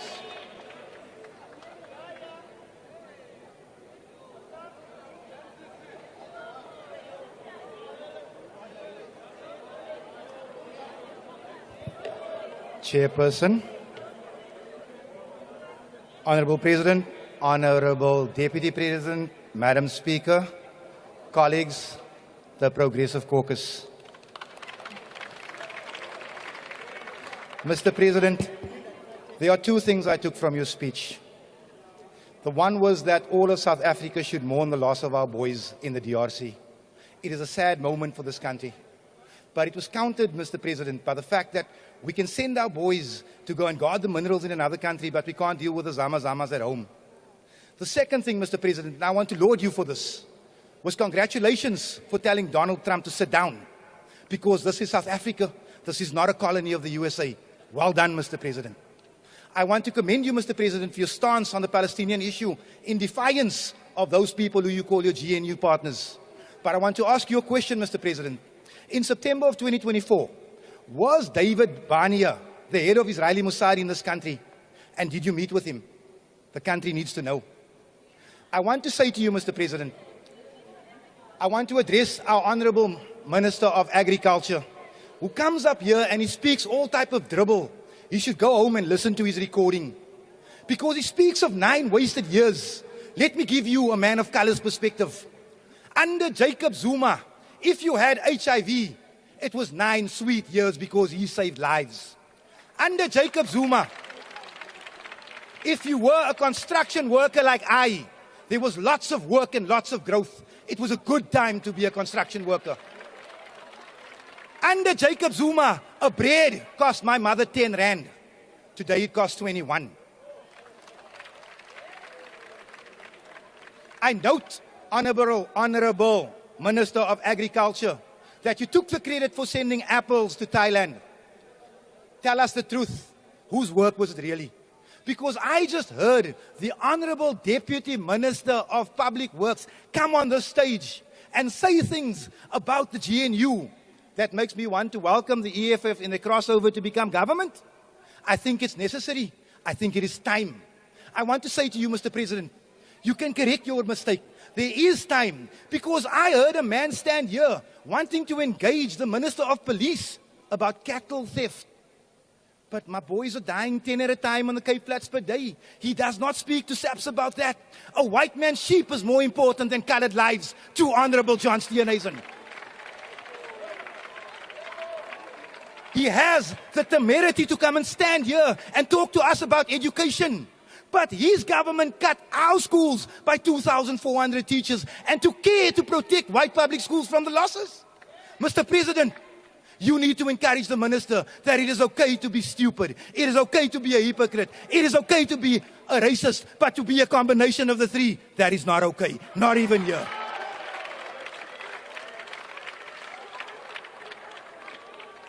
I want to say, Mr. President, there are like-minded people sitting on the left.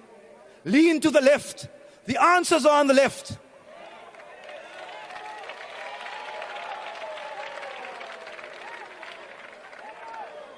Mr. President, these people will never see eye to eye with us because they are not like us. There are many white people willing to make contributions. Good white people, skilled white people, like Cameron Dugmore. Why the DA insists on giving us that, we will never know. But understand, Mr. President, they cannot feel our pain because they are not like us. They cannot speak to our hunger because they are not like us. We want our land back. Helen Zille is fighting land expropriation. She's fighting land expropriation on the grounds that it is a crime against humanity. We were evicted. We were evicted, President. Are we not human? Thank you, Are they Honourable admitting Member. that they don't see us as human? Thank you. Thank you. The next Honourable Member is Honourable Peter. Honourable Peter.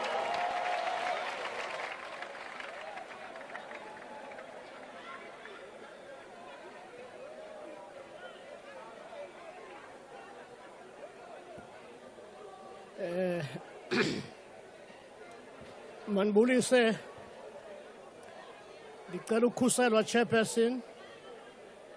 Ndicela ukhuselwa chairperson. Order, honourable members. Allow the member on the platform to speak. Thank you. Disrupted by the time. Mandibulise sihlalo wendlu.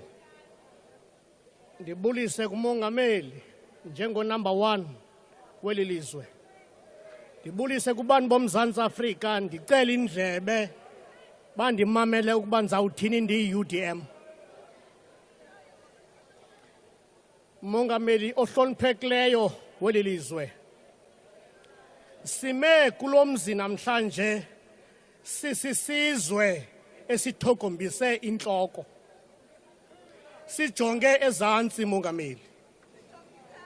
Izikhalo zabemi beli lizwe zisitsho mbombozone, Mongameli. Abemi bejonge enkalweni igazi labantakwethu liphala lamhla nezolo.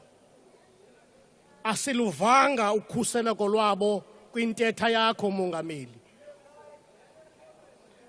Noxa nje izolo ubume phambi kwabemi beli lizwe, uthatha isifungo, uvuma ngomlomo wakho usithi, mna Mongameli weli lizwe ndiyakubakhusela abemi beli lizwe. Ndiyakuba sisicaka sabo ndibakhonze. Incwadi yezikumkani zesibini, isahluko sesibini, umqolo ngowe-19, ufundeka ngolu hlobo, Mongameli. Mhle lo mzi, kodwa amanzi awo amuncu, nomhlaba lo awunikisi nto. Ubuhle bethu apha, Mongameli, asilolutho eluntwini olusivoteleyo, ngoba bayafa namhlanje, akho nto ithethayo ngaloo nto.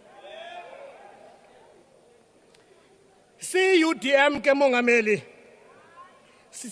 sihlinika nabantu bezwe sikubongoza mongameli sisithi njengoko kunje kuyini na ukuba kube nje sesantoni na isijwili esiphezu kwentloko zethu ngobani na aba ubakhuseleyo xa ingengabo abemi belilizwe sihlaba ikhwelo ke mongameli nqanda bayaphela abantu kodwa amehlo ejongile si-UDM siyalikhasa uphulo kwanophucula oomasipala nenkqubo entsha abazawusebenza ngayo kwaneziseko ke mongameli sinethemba lawuzisa inguqu siyaphinda si-UDM siyayixhasa mongameli ngokupheleleyo urhulumente xa ezibandakanya kwi-NHI kodwa mongameli sifuna uyazi ukuba le NHI izawuqhutywa njani ngoba izibhedlele zethu zime maqongo neekliniki zethu azinamayeza mongameli yiloo ngxaki sisithi siyayixhasa wena i-NHI kodwa sinesijwili mongameli sicela kwananjalo urhulumente ukuba akhawulezise nokwandlala imicelimngeni ejongene nezibhedlele zethu okwesibini president sihlalo wendlu eli lizwe lisebugqwayibeni i-UDM ixhalabile ngakumbi ngemeko karhulumente ukuba kaziba uzawukwazi na ukuzifezekisa izithembiso ngezigidigidi aye wazikhankanya kwintetha yesizwe edlulileyo kuba ezoqoqosho zingentle umzekelo mongameli ukhankanye i-100 billion usithi mongameli le 100 billion iyawunceda abemi belilizwe sinomdla ke mongameli ukuba le 100 billion ikwazi ukungena kwezoqoqosho ukuze nalamafama amnyama angajongele ntweni kwangurhulumente wakho akwazi ukuxhamla nabantu basezilalini abakwazi ukulima imihlaba ilele iinkosi azinamandla azikwazi ukwenza nto mongameli si-order nemilimili le saphoba silima beSouth Africa siyathemba ke mongameli xa sizixhasa ezi zindululo asisixhasi kuba siyi-GNU sizixhasa kuba sifuna uMzantsi Afrika uprosper ubheke phambili asikhwango apha mongameli sizogxeka umongameli ngaphezulu ke into yokuba ilizwe lethu liyatshabalala iziseko zethu ziyatshabalala phakama ke mongameli usimele nkosi. Thank you, Honourable Member. The next member to the podium is the Honourable Minister of Land Reform and Rural Development.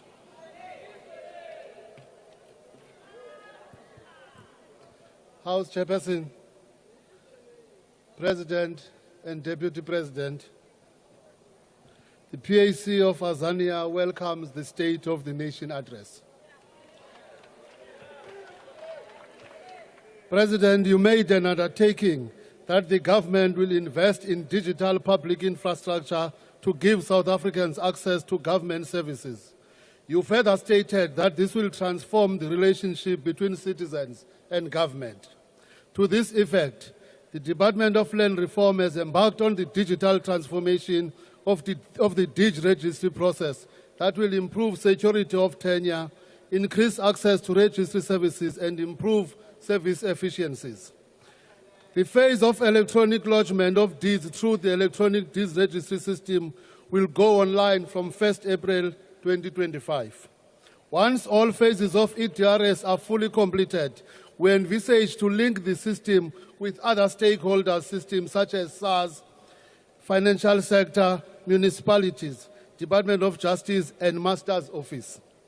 On spatial planning, in addressing spatial planning, the Department of Land Reform and Rural Development has been working with traditional leaders and communities and have achieved notable milestone in finalizing area plans for the following areas.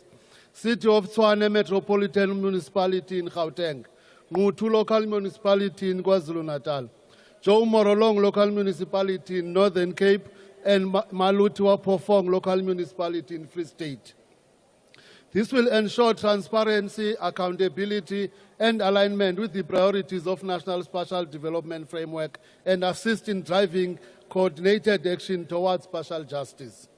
On rural infrastructure, Mr. President, rural development has not received the due attention in the past. Rural infrastructure development remains a significant contributor to social inclusion through connecting remote areas to the rest of the country. In partnership with the Ntabankulu municipality, the Development Bank of Southern Africa, the department is assisting in constructing the Tiki Bridge and access road. The bridge will facilitate mobility and access over the Mzindlava River crossing between Ntabankulu and Inguza Hill local municipality. The bridge will enable connectivity to access essential services for communities of both OR Tambo and Alfred Nzo municipalities, such as school, healthcare, and essential services. Mr. President, the school children, women, and the elderly have been using drums to cross the river. The construction is expected to be completed by end of November 2025. On rural youth development, in the 2023-2024, a total of 2,842 youth from rural areas were trained through the NARISEC program in our quest to address youth development skills. In the 2025-2026, 570 youth from high poverty and social vulnerable deep rural wards were identified based on information from Stats SA. The youth are currently completing their vocational artisan training and various colleges and with facilitated into committed exit opportunities, namely jobs and running their own businesses. This program is implemented in partnership with several other departments to be cost effective. On land restitution, this financial year, in our commitment to addressing land restitution, we have settled a total of 79 claims. The settlement of these claims have resulted in the award of 1,562 hectares of land and at a cost of 23,906,000. Honourable Minister, your time has expired. Thank you. The next member to the podium will be the Honourable Mokhai.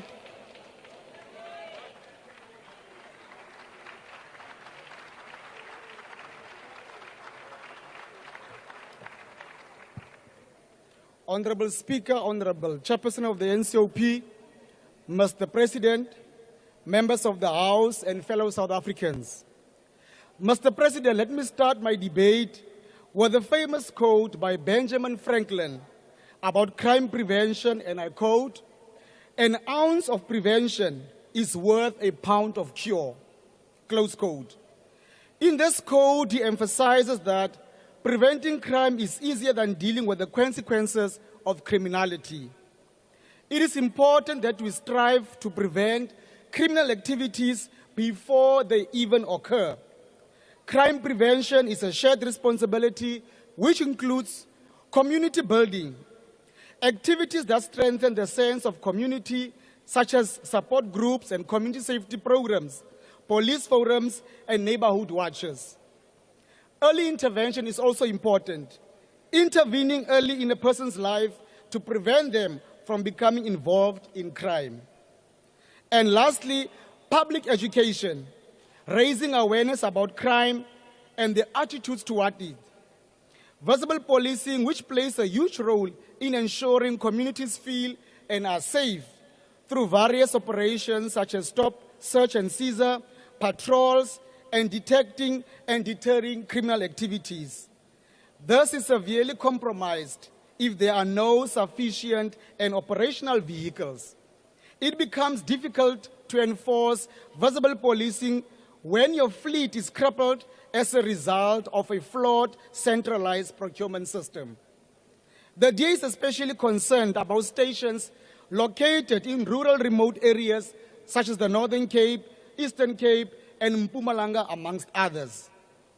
Vehicles are either standing on bricks at stations or have been in the SAPS garage for more than 30 days awaiting parts, maintenance, or repairs that can only be done once the service provider in Pretoria sends down the necessary parts.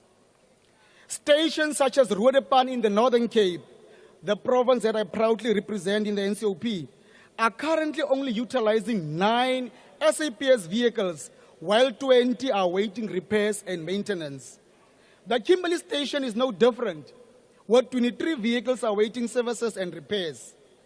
The Cape Town Flying Squad here in the Western Cape has also close to half of its fleet in the SAPS garage. At the Postmasburg SAPS station, there are only 4 out of 8 vehicles currently mobile. Staff at the station have also expressed their frustration at the lengthy turnaround time of supply chain management processes that continue to negatively hamper their fight against crime. Compounded by lengthy administrative processes and the completion of multiple forms just to procure a single part for a vehicle part, residents will continue to bear the brunt of delayed response times to crime and emergencies by the SAPS in the province. While we welcome the recent handover of new police vehicles to police stations across the province, the new vehicles should bolster the shortage of operational police vehicles to enhance policing in the province and at each station. Mr. President, the situation is untenable. The centralization of procurement to Pretoria must be urgently addressed to allow provinces, and particularly police stations, to procure parts and repair their vehicles in the shortest of time and to their earliest convenience. The lengthy administrative processes to procure just a single part for the SAPS vehicle is more threatening to the safety of residents than it is following due protocol. And to this end, I've already written to the Minister of Police to review this inefficient process that hampers and frustrates our women and men in blue to carry out their responsibilities.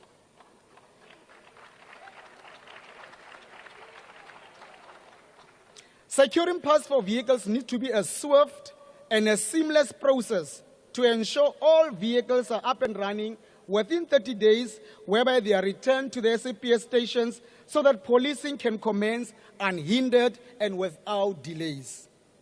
We know that our SAPS officers across the country, they are under-resourced, they are overstretched, and they lack the necessary resources to carry out their responsibilities. Let us adequately resource our officers. As I conclude, Chair, Meneer President, dit is precies hoekom die DA aanhou aandring om die devolusie van polisiebevoegdhede na bevoegde provinsies.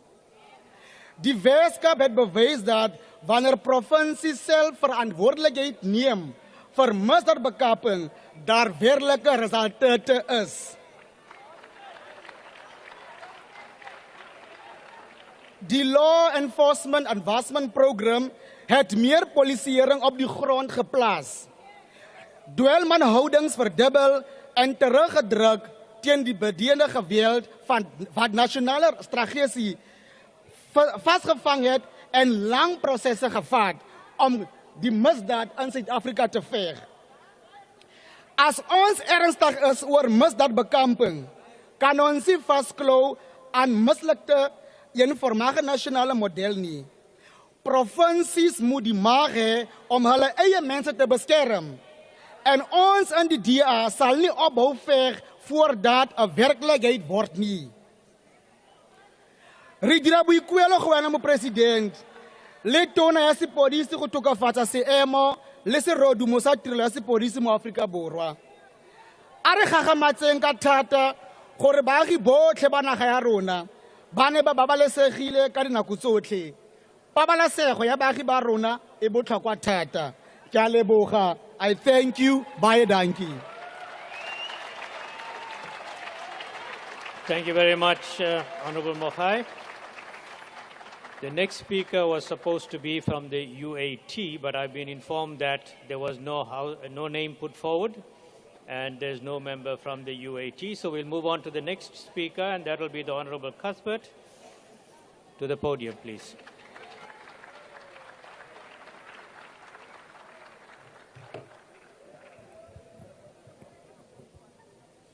Thank you, House Chairperson.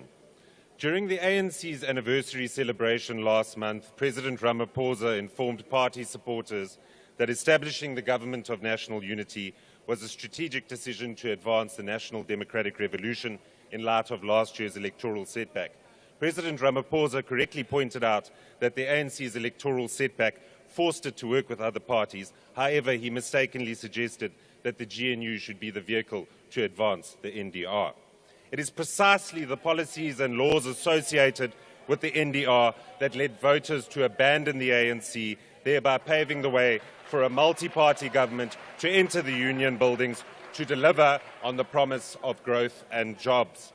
If we are being brutally honest, all partners in the GNU recognize that the policy direction taken by the government over the past 30 years did not work and that it was time for something new. Over the past 7 months, we have begun to see the benefits of working together in the interest of all South Africans. Investor confidence has risen, our currency has strengthened, and our growth outlook has improved. Most importantly, for the first time in many years, South Africans have a tangible sense of hope, a fact that we should not take for granted. We must capitalize on this opportunity to implement a comprehensive set of reforms. These reforms include pursuing an aggressive debt reduction strategy to ensure that we live within our means and restore macroeconomic stability, expediting the private sector's involvement in energy generation and transmission within 12 months to create a truly competitive energy market, finalizing port and rail concession agreements with private partners by the end of the year to enhance competitiveness and position ourselves as an export-oriented economy, reviewing existing duties and tariffs which hinder trade and make goods more expensive for South African consumers. And lastly, removing the extension of collective bargaining council wage agreements for SMMEs, which obstructs hiring and contributes towards our unemployment crisis. However, these reforms will be futile if the ANC continues to pursue its destructive NDR laws and policies, such as the National Health Insurance Act, the Expropriation Act, and the Transformation Fund. Whilst we welcome the removal of the NHI targets from the medium-term development plan, it is only the first step in ensuring that private healthcare is protected and universal healthcare coverage is realized. The NHI Act requires substantive legislative amendments to achieve universal healthcare coverage and prevent our fiscus from collapsing. The only way to realize universal healthcare coverage is by improving the governance of the public healthcare system and making it easier and more affordable for individuals to access private medical aid. Furthermore, the recent enactment of the Expropriation Act has wrought havoc both domestically and abroad. It has created significant uncertainty for both domestic and international investors, undermined property rights, and triggered a backlash from our long-standing and valued trading partner, the United States of America. This comes at a critical time when our continued participation in the America Growth and Opportunity Act and critical aid funding are under review. Understanding the grave risk this poses to the South African economy, the DA invoked Clause 19.3 of the Statement of Intent and will soon challenge the Expropriation Act in court to ensure that property rights, as enshrined in Section 25 of the Constitution, are protected. The most recent manifestation of the ANC's relentless approach to race-based legislation is the 100 billion rand Transformation Fund. Despite empirical evidence suggesting that these race-based policies have failed to uplift the vast majority of South Africans while only benefiting a politically connected elite. Instead, South Africa needs means-based redress that targets poverty as a proxy for disadvantage as opposed to race. This ensures that we address the historical injustices of the past while encouraging investment and job creation. Mr. President, the DA will not be a party to laws and policies which seek to entrench the NDR at the expense of growth and jobs. Make no mistake, we will use our position in government and in Parliament to block laws and policies that seek to destroy the South African economy and wreck our citizens' livelihoods.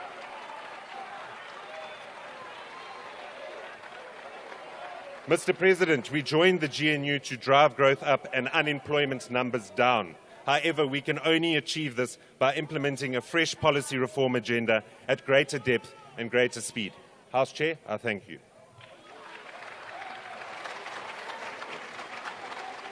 Thank you very much. The next speaker to the podium is the Honourable Premier of the Northern Cape.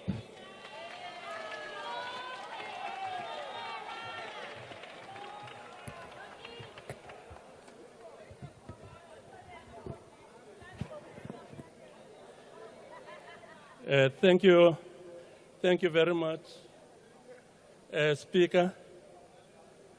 Let me pass my greetings to the Chair of the NCOP, greet His Excellency, the President of South Africa, His Excellency, the Deputy President, honorable members of the National Assembly and NCOP, dames en heren, ek dra groete van die Noord-Kaapse mense. Let me commend the President, His Excellency, President Ramaphosa, for delivering a forthright and forward-looking State of the Nation address. The Sona laid out a clear vision accompanied by pragmatic responses to grow the economy, create the much-needed job opportunities, re-industrialize the country, massive investment in infrastructure, and expanding our social wage wallet to cushion the poor and the working class. There is a vision and a plan, and that is leadership, Comrade President, and not turbocharged cheap populism by mouth Trump equivalents in here who never disappoint. Honorable Speaker, after the 2024 elections, the ANC played a pivotal and pioneering role in the establishment of the GNU. Since, I have attended 3 meetings of the GNU, and as the province, we hosted 4 ministers, 6 deputy ministers. All these activities left me with an emblematic impression that despite the enormous challenges in the operational aspects of the GNU, it will run its full term. It's not going to collapse. This is good for political stability in the country. We need to thank the participating parties in the GNU for their ability to shun politics of brinkmanship. Madam Speaker, a first-year student in geopolitics will tell you that the US is very nervous since the beginning of the 3rd decade of the 21st century, because there is a real strategic contender on the horizon for global leadership, which is China. What frustrates the North is that this contender is coming from the South, former third world country, and now a developing economy, bolstered by the BRICS outfit. This strategic contender is surging and not pulling back an inch. So we are trapped in a battle of giants. In this, we support the President in his brave assertion that we will not be bullied by a rogue superpower. I firmly believe that with our collective resolve and determination, as a people, we can handle anything thrown on us, even by this fading captain of imperialism. These ill-conceived White House executive orders are certainly going to spark and fuel racial tension in the country that still resides vivid memories of racial oppression, economic exploitation and exclusion of blacks. Black poverty and economic marginalization is a systemic function of the penetrative impact of apartheid colonialism in South Africa. A very big section of the white population in the country is disgusted and enraged by these executive orders. Honorable Speaker, just yesterday at the airport, I met a very enraged white middle-aged lady called Magdalena. Magdalena and her husband own 16 farms, and the hectareage of those farms combined is bigger than Kimberley. And she understands the need for expropriation of land. She inquired whether I was flying out to attend the Sona debate en toe het sy my baie mooi gevra om die boodskap aan al die leerders van parlement hier te bring. Dat sy sê, Trump se moer en ook hulle se moer die wat Big Daddy Trump in ons land betrokke maak. That's the message from Magdalena, who's a white middle-aged lady who owns about 16 farms in the country. Honorable Speaker, 2024 marked the last lap of the sixth administration and was a good year for the Northern Cape. In the first 3 quarters of 2024, the Northern Cape economy created 27,000 new jobs, and that put the Northern Cape on the second spot as the province with the lowest unemployment. This morning, as we are gathered here this morning, 331,000 people clocked at employment places in the Northern Cape. Highest ever figure of employment in the history of the province. Our GDP, Honorable Speaker, per region in 2024 was 152 billion rand, which marked a 35 billion rand increase from the 117 billion rand in 2019. The major contributing factors to this growth were mining, renewable energy, and government spending in infrastructure. Last year, Honorable Speaker, we recorded a 5 years cumulative expenditure of about 25 billion rand investment in infrastructure. This accounts for 19 modern schools, state-of-the-art schools that we built, 11 clinics, road, libraries, water, and eradication of bucket projects. The Namakwa Special Economic Zone was designated by Minister Ibrahim Patel. I would love this House to give the Minister in his absence here a nice round of applause. We launched our first phase, 1 billion rand housing project, and contractors are on site building houses for the people of the Northern Cape. In 2024, SANRAL commenced with the implementation of the 14 billion rand road maintenance project. I'm certain those of you who are using our roads can bear testimony that there is significant and visible improvement in the quality of the roads in the Northern Cape. With former Minister Mkhunu, we launched the completed 1.7 billion rand first phase of the Valga-Magara water project in John Taolo-Gaetsewe region.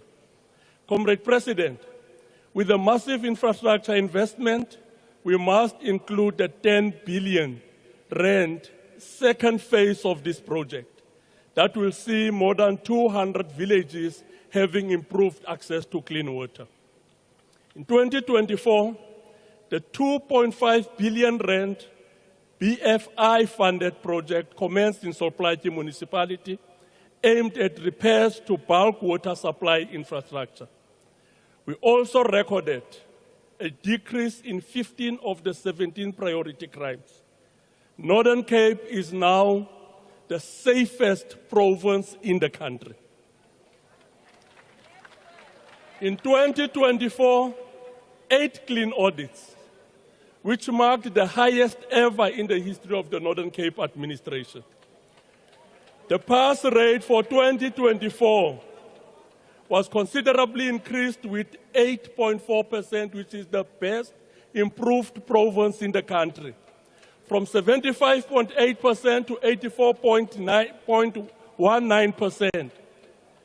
Over the past 5 years, we have seen a steady growth of our matric pass rate from 66% to 84.9%. This represents 18% increase. Honorable Speaker, to build on this momentum, we are in a process of finalizing the Provincial Infrastructure Plan 2040 and Provincial Job Creation Strategy 2030. It is in this breath that we welcome the President's announcement of the national government's commitment to Buchu Bay Port and Rail Infrastructure Project and the intended government 940 billion rand investment on infrastructure. Implementation of the Buchu Bay Port and Rail Infrastructure will alleviate the port gridlock that we are currently confronted with as a country. And it will also change the socio-economic landscape in the province. Thank you, Honourable Premier. Thank you very much. Thank you very much. The next speaker to the podium will be the Honourable Minister of Tourism.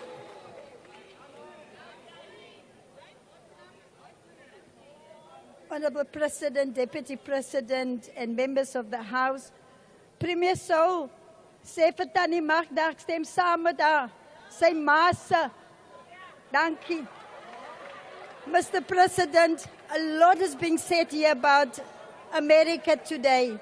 I am not going to waste my time because Trump only deserves the middle finger. It is his constitutional right to be stupid. Let me turn to serious business. Mr. President, we welcome your commitment to the founding principles contained in the Government of National Unity and the Statement of Intent to reduce poverty, reduce the cost of living, and address the indignity in which many of our people live.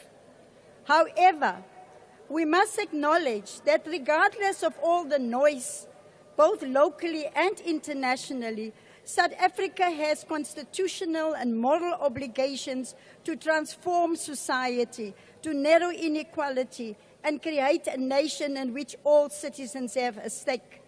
Section 27 of our Constitution guarantees the right to access to basic needs, including health care, food, water, and social security.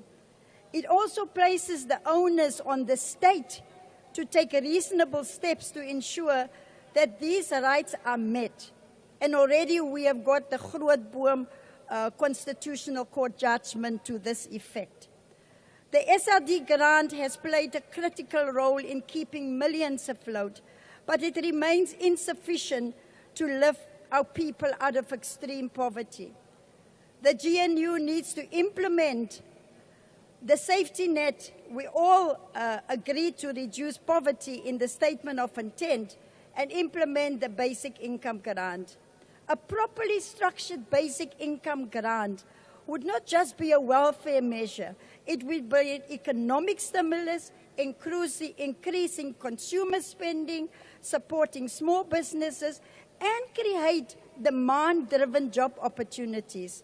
Honourable Deputy Speaker, on the tourism front, we have made great strides in the past year, and a key success has been our work with Operation Vulindlela and the Presidency, the State Security Agency, and the Department of Home Affairs on the visa regime.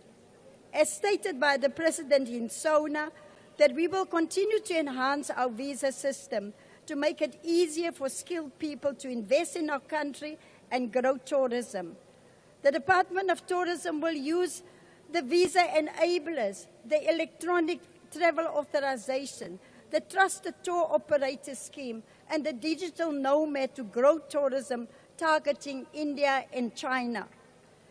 As the tourism sector, I want to commend and thank the Minister of Home Affairs and his team for the impressive gains made on the visa regime front. Tourism in India and China, they are very excited about this new initiative, and we cannot wait to reap the rewards of the progress in the coming months. As stated by President in Sona, that the diversity, the energy, the talent of the South African people is our greatest asset. And I must take this time to thank each and every person in the tourism sector for all their hard work and contributions to our growing sector.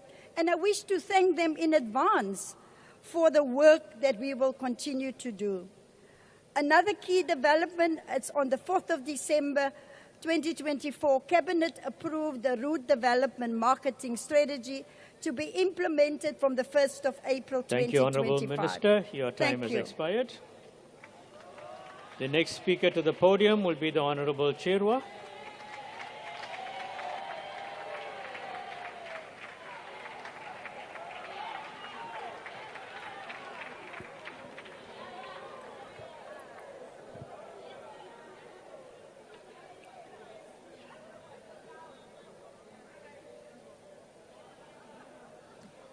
Mabandla kaMjuba nakandaba, Sizwe sikaMthaniya, Commander-in-Chief Julius Malema, all the officials, commissars, selfless activists of the EFF, and all the progressive forces who stood up and spoke out when President Malema was once again under attack by Western imperialists who are provoked by our resolve to attain economic freedom in our lifetime. Revolutionary greetings. President Cyril Ramaphosa, we stand here today to respond to your State of the Nation address that didn't address the state of our nation. We respond to you on behalf of the women who have been waiting for parental justice in our maintenance courts for many years and received no justice because they didn't have enough in their pockets to bribe their way to justice. We respond to you on behalf of thousands and thousands of young men and women who recently completed their matric but are faced with the tormenting reality that their lives, like those before them, will amount to nothingness because their bachelor's degrees passes did not guarantee them a table in university.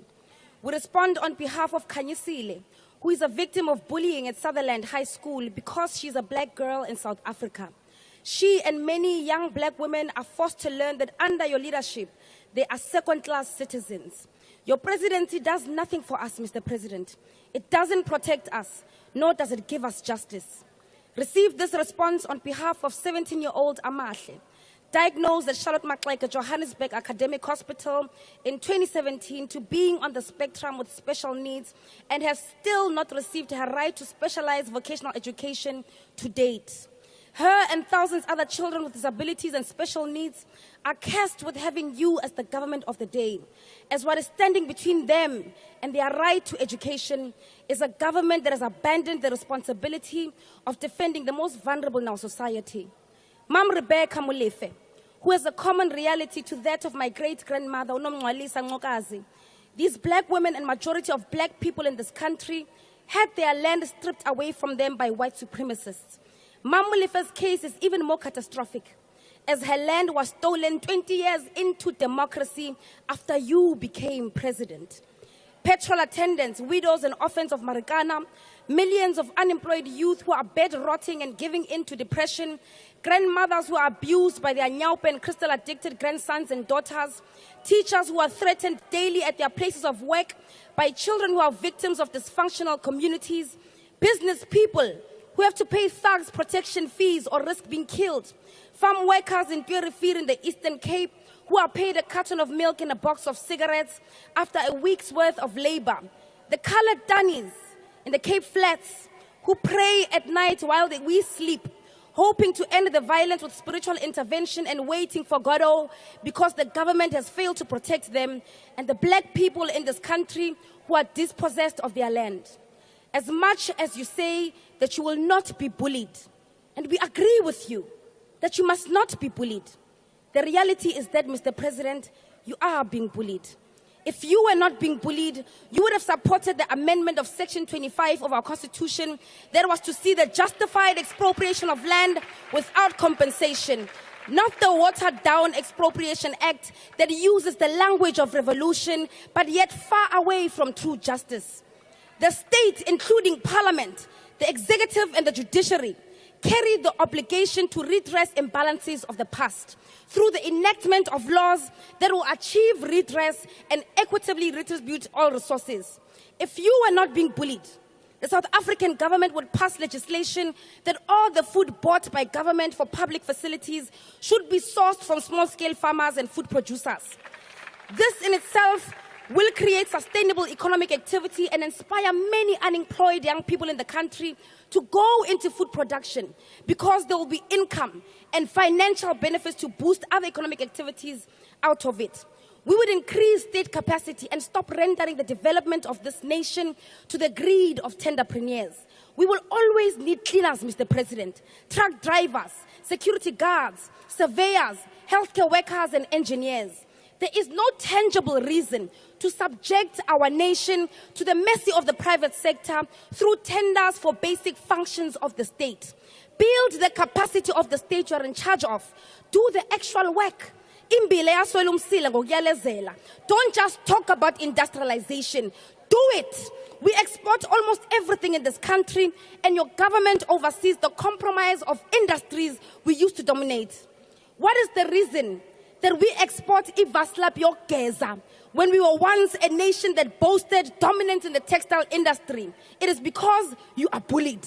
Initiate the establishment of a state-owned mining company, housing construction company, a state roads company, a state cementing company, because we can no longer tolerate what the party of convicts is doing in Johannesburg with the money that is meant to build our roads.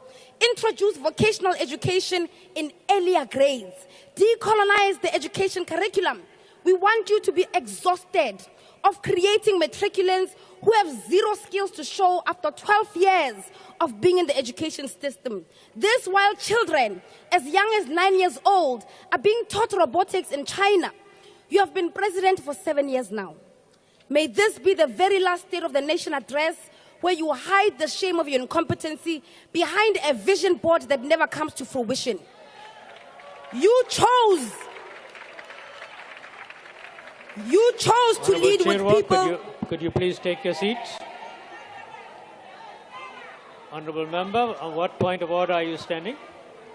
Thank you very much, Honourable Chair. I'm rising on Rule 53 of the Joint Rule of Parliament. The Honourable Member is making personal reflection on the integrity of the President.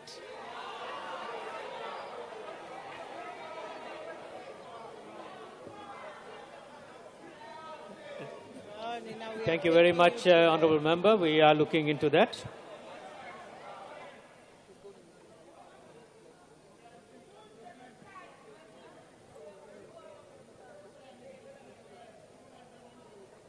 Mr. President, you chose to lead with people who want to maintain the status quo because you are bullied. You chose to lead with those who write letters to America and tell on you like you're a little child that requires supervision because you are bullied. You chose the people who don't have a history of ever choosing your own people because you are bullied. And so long as that is the hill that you are willing to build your legacy on, ngeke nilibuse. Lo buso izinkonjane zezulu eziphatheka ngodaga. The economic freedom fighters can claim to not being bullied because despite your collaboration with Pravin Gordhan, Jacob Zuma, and the establishment to silence the generation of President Julius Malema, we continue to rally behind the radical call for expropriation of land of South Africans without compensation for equal redistribution and use, nationalization of mines, banks, and other strategic sectors of the economy without compensation, building state government capacity which will lead to the abolishment of tenders, free quality education, healthcare, housing and sanitation, massive protected industrial development to create millions of sustainable jobs, including the introduction of minimum wages in order to close the wage gap between the rich and the poor, close the apartheid wage gap and promote rapid career paths for Africans in the workplace, massive development of the African economy and advocating for a move from reconciliation to justice in the entire continent, open, accountable and corrupt-free government and society without fear of victimization by the State Defense Force, police and other agencies. We continue to call for economic freedom in our lifetime, economic freedom in our lifetime, economic freedom in our lifetime, economic freedom in our lifetime. The progressive is in tatters. The next member to the podium will be the Honourable Minister of Higher Education.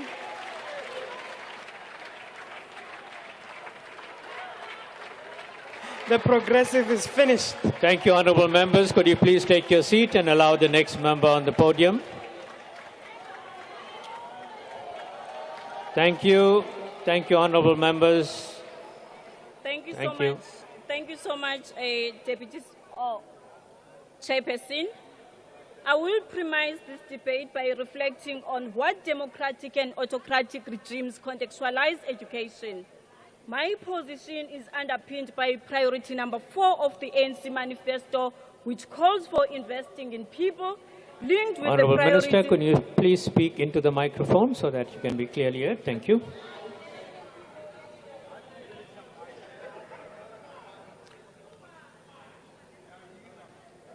I will premise this debate by reflecting on what democratic and autocratic regimes contextualize education. My position is underpinned by priority number 4 of the ANC manifesto, which calls for investing in people, linked with the priority of the GNU, a capable, ethical, and developmental state. In the 1950s, Verwoerd said, I quote, "There is no place for the Bantu in the European community above the level of certain forms of labor. What is the use of teaching the Bantu child mathematics when it cannot use in the practice? That is quite absurd. Education must train people in accordance with their opportunities in life according to the spheres in which they live. That's why today we have a challenge of maths and science in our students in terms of performance. It's because of the white people in the 1950s. On the contrary, Nelson Mandela said, "It is not beyond our power to create a world in which all children have access to good education. Those who do not believe this have small imaginations." We remember his words today, hence it must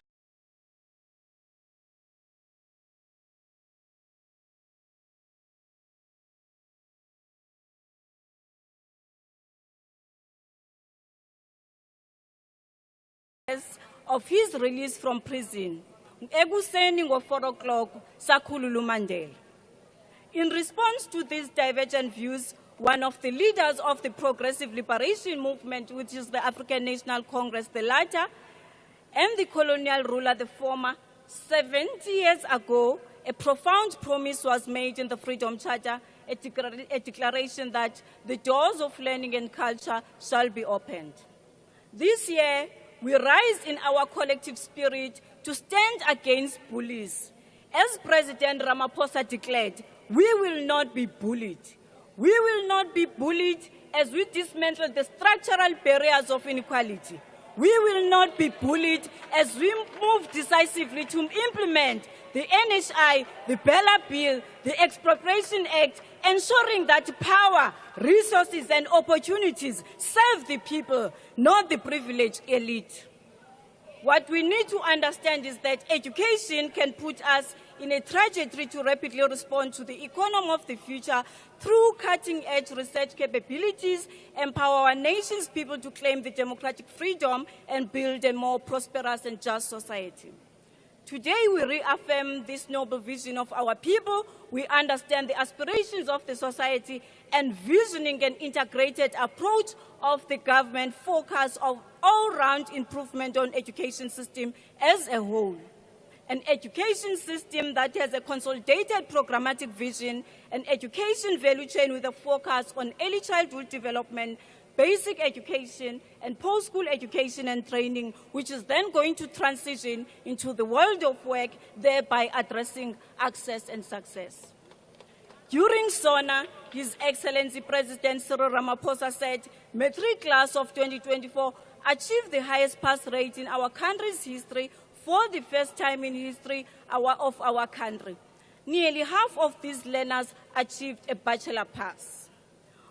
Honorable Chair, through years of patience, deliberate interventions, and through years of policy reforms by the ANC-led government in the previous administration, the sector now is maturing and demonstrating incremental performance, which has resulted in the 87.3% pass rate in 2024.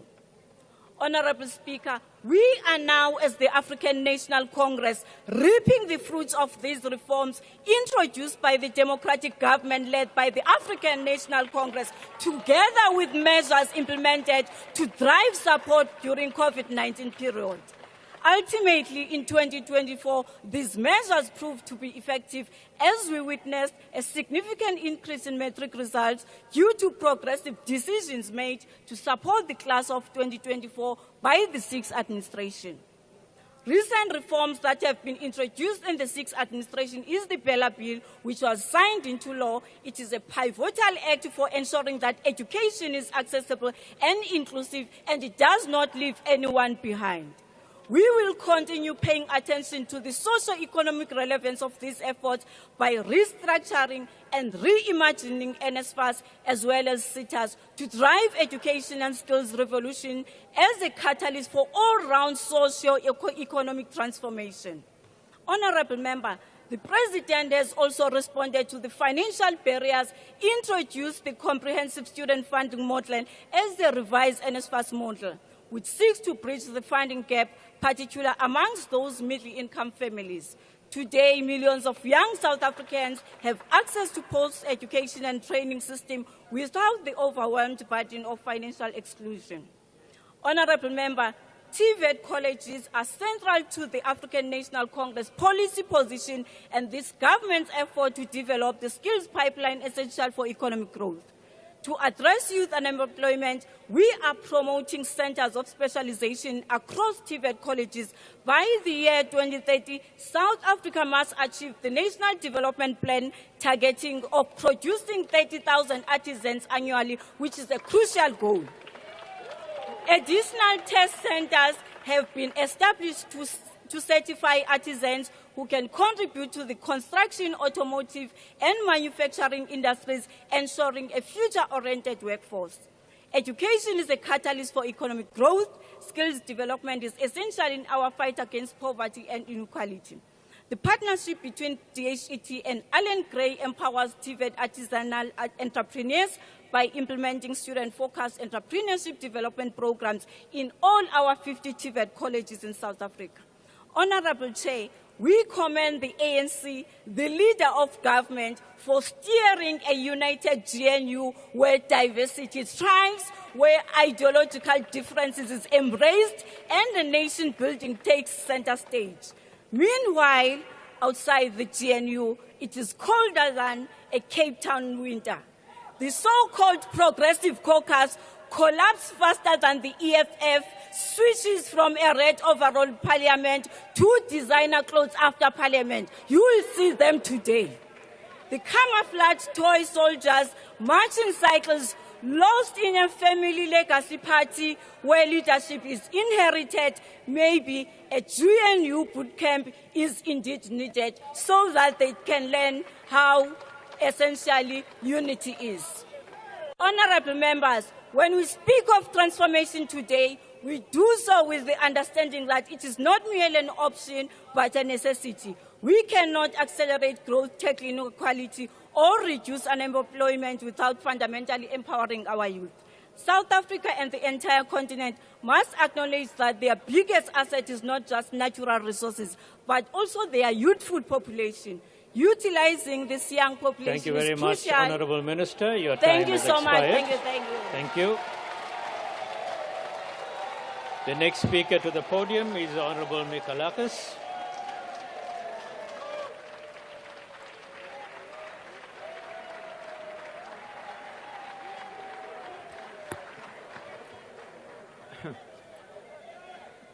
Deputy Chairperson, the President gloated in his speech on Thursday that more than 28 million unemployed and vulnerable people receive social grants. And although it's commendable that the state is supporting the poor and vulnerable, as it should, this is half our population that cannot even buy a bread without relying on the state for help. And then you send here from the Northern Cape a Premier who last year said people in his province should make more babies so that he can get a bigger slice of the budget. You, Honourable Premier, should make more jobs and less or fewer ludicrous statements. South Africans do not want to be grovelling and begging at the feet of the government, and they certainly do not want to be told what to do by a government. And on that topic, Madam Speaker, the NHI, although the Minister of Health has not spoken today, I think he's said more than enough to last us all a lifetime. But the President did touch on this in his speech. I want to say to the Minister, the pioneer of the NHS in Britain was a Labour Party minister called Nye Bevan. Minister, you think you are another Nye Bevan, but you're only halfway there, because this idea is half-baked. This is why you lost 4% and more in the poll directly after you signed it into law, Mr. President. The South Africans want to be free to choose, free from government interference. Mr. President, yes, they want a basic standard of living, and the DA wants this to happen. But South Africans do not want to pay for it with their freedom, to become forever at the mercy of a big government. As far as Deputy Minister Zikalala is concerned, you tried so hard, but you came up short. Demotions to the rank of deputy are always painful, but it's been 6 months. Get over it, man. And see it as a learning curve. If you watch carefully what Minister McPherson is doing, you might one day be a good Minister of Public Works yourself. If I then turn to the opposition deputy chairperson, let me quote Honourable Malema, and I can't believe I'm being reduced to quoting the Honourable Malema, but stranger things have happened in this House. A quote from December 2024, Honourable Malema said, "To work with President Zuma is to stab yourself in the back because he is not honest." In this rare moment of enlightenment, the Honourable Member has stated clearly what we've been saying for years. Because listening to the MK speakers, I should think that it was hardly possible to state the opposite of the truth with more precision. Puppeteered by the very man who benefited from the arms deal and saw the initial decline of the Defence Force and presided over its gradual further decline, how hypocritical is it that you can come and pretend that you're on the side of our soldiers? The same man oversaw state capture and then appointed the first ever impeached judge with a history of poor judgment in law to come and preach justice for all. Irony is supposed to be funny. This is just vulgar hypocrisy. Order. Honourable Member, could you please rise so I can see who it is? On what rule are you standing, Honourable Member? Honourable Speaker, I rise on a point of order in terms of Rule 85 of the joint rules. The Honourable Sikaladis, he made some improper and defamatory statements against President Jacob Zuma, alleging the outcome of an arms deal. Sorry, Honourable Member, Rule 85 is the wrong rule that you are standing on. Please take your seat. It's a wrong rule. Thank you. Continue, Honourable Member. Which rule book are you looking at? Rule 85. Of which rule book? The joint rules. I'm just wondering. I'm referring to the National Assembly No, rules. this is the joint rules that will apply. The joint rules. Okay, Please thank take your you, seat. Thank you. Thank you. Honourable Nicholas, may continue. And finally, we have the small parties who one by one came to tell us in a few minutes each how to govern, when the most they've done up to now is to destabilize every government they've ever been a part of. With not a single leadership election between the lot of them. Precious democracy there. Mr. President, we need to create jobs and growth. Our DA ministers have begun creating exactly this. That's why you could brag about mostly their achievements on Thursday. And good for you. Now, the rest of the cabinet must come on board, and urgently, so the entire government can take this country forward. I thank you. Thank you very much, Honourable Member. The next Honourable Member is Honourable Mokwena.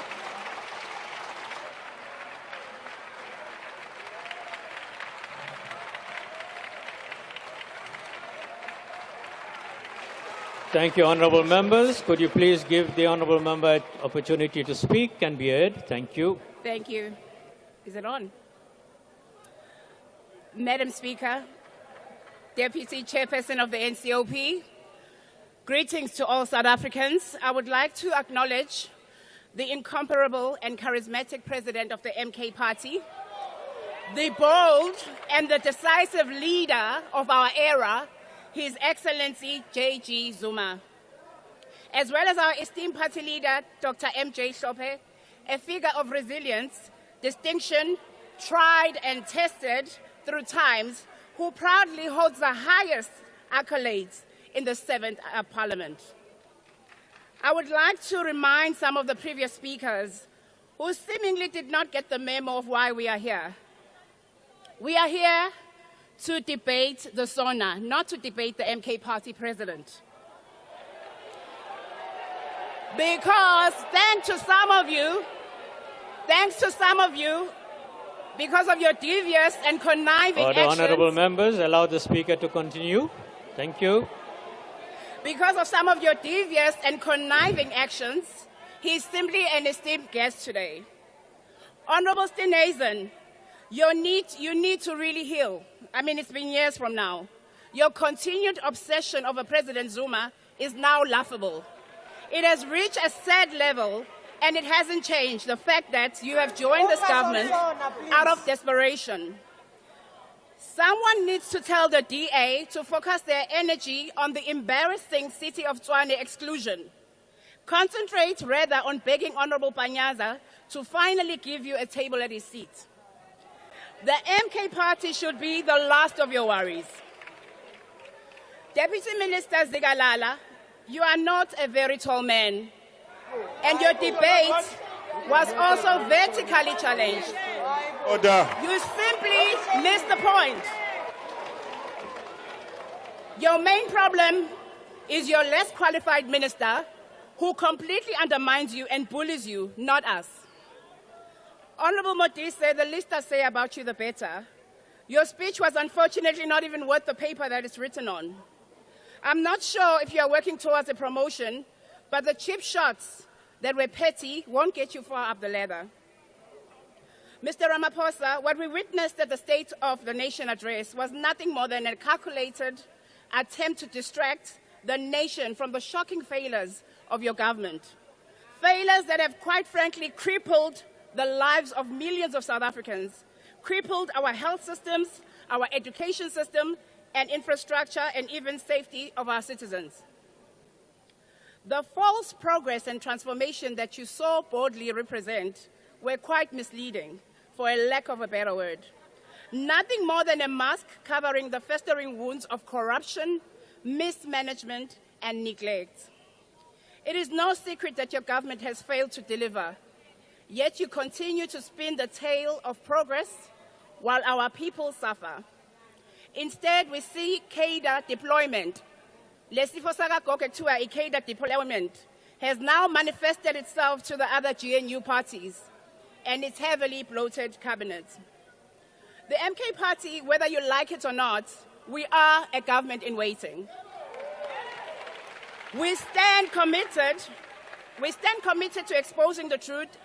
We stand committed to ensuring that the harsh realities of our people are not swept under the rug by our empty promises and your well-crafted speech. And today we represent the truth that your government has failed our provinces, failed our people, you failed our future in this country. This is the harsh reality of our provinces. Let us start with Eastern Cape, a province that has become a symbol of systematic failure, a province where financial mismanagement has reached its staggering heights. Over 1 billion rands unauthorized spending. This can't be a minor mistake. It's a failure of governance. Out of the 39 municipalities in that province, nearly half of them are at the brink of collapse, with only a handful managing to achieve even the most basic standard of accountability. Take the tragic loss of 231 lives in the roads of Eastern Cape in 2024. Due to the horrible state of the provincial roads, roads that were never maintained, roads that were left to decay while politicians turned a blind eye. Then we move to KZN, our beautiful province of KZN, a province betrayed by this very GNU, a province that stole the votes of the people. We all know that the MK party won KZN fair and square. But through the manipulation of GNU, your government has abandoned its duty to protect its citizens. Unemployment in this province has soared to a high of 42%. This is not an economic success at all. But it doesn't stop there. 1,000 lives have no access to clean water. Sanitation projects that were promised remain unfinished.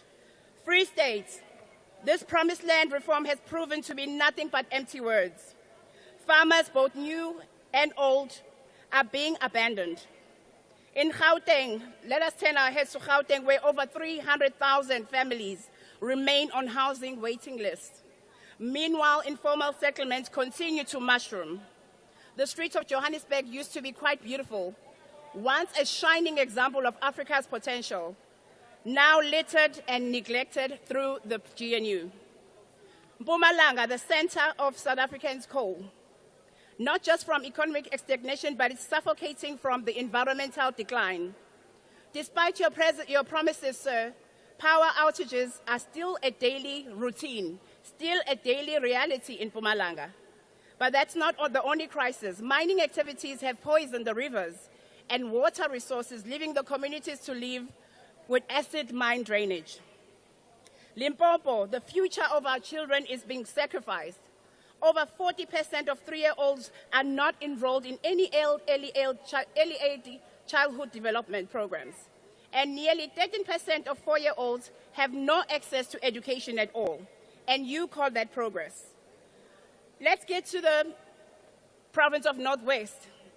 Municipalities continue to fail, deliver basic services. Funds meant for service delivery are mismanaged every day. Then it's the Western Cape, where the DA carries on with a loud hailer, saying that it's boasting about economic growth. But the reality is far different. We see you. The progress they talk of only benefits the privileged few. You only need to land in Cape Town Airport to see the grim reality of what our people are facing. The housing backlog in the province exceeds 300,000. We as the MK Party are led by a fearless and visionary leader whose strength and decisiveness define this era. We have been entrusted with a mandate by the people who refuse to accept a future dictated by lies and empty promises. The failures of the government of the GNU are not just an embarrassment. They are a betrayal of the people who put you in the trust. The time for real change is now.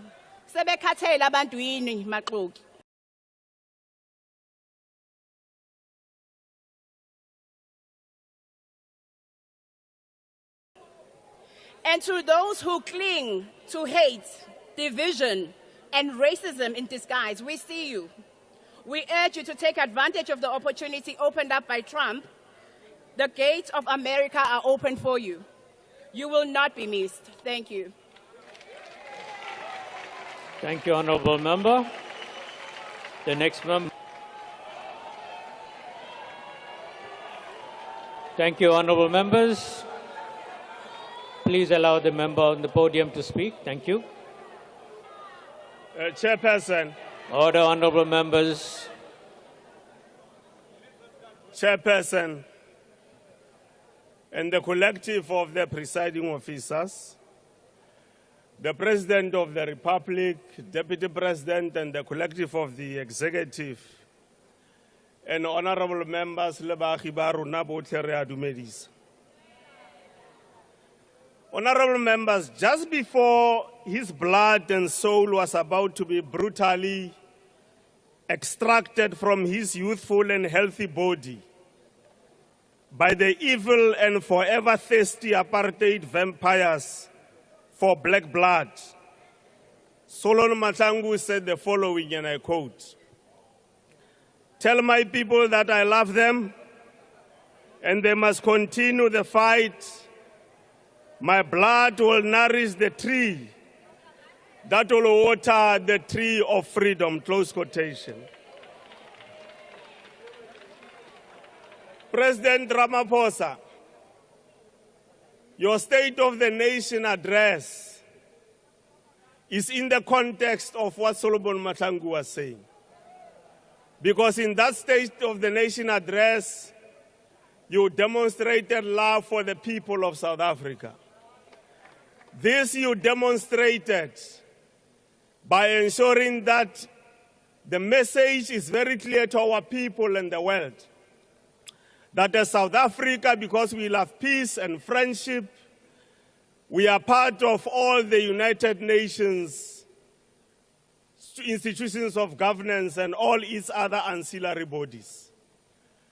You indicated in your speech that the reason why we love our people, that is why we are part of multilateralism.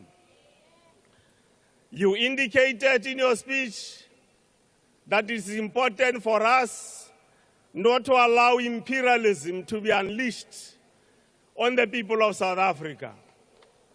You indicated that the reason why we must continue to work with the African continent is because we are part of Africa, and we must ensure that Africa succeeds in its quest to make sure that the economy grows and to make sure that we create jobs for the people of Africa.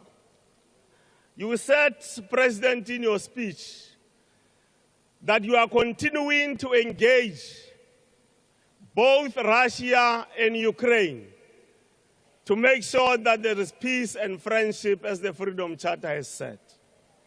This you are doing because you love our people. I just want to make an example of this love which flows from your organization, the African National Congress. There will be a lot of brouhaha to you if you are a leader at that level. But we know, President, that empirical evidence has demonstrated that here in South Africa, our foreign exchange reserves are hovering around 1.6 trillion. These foreign exchange reserves that we have are not happening because they fell like manna from heaven. It's happening because there's a deliberate program in the leadership that you are leading in government by the African National Congress to make sure that we invest in other nations and other nations also invest in South Africa.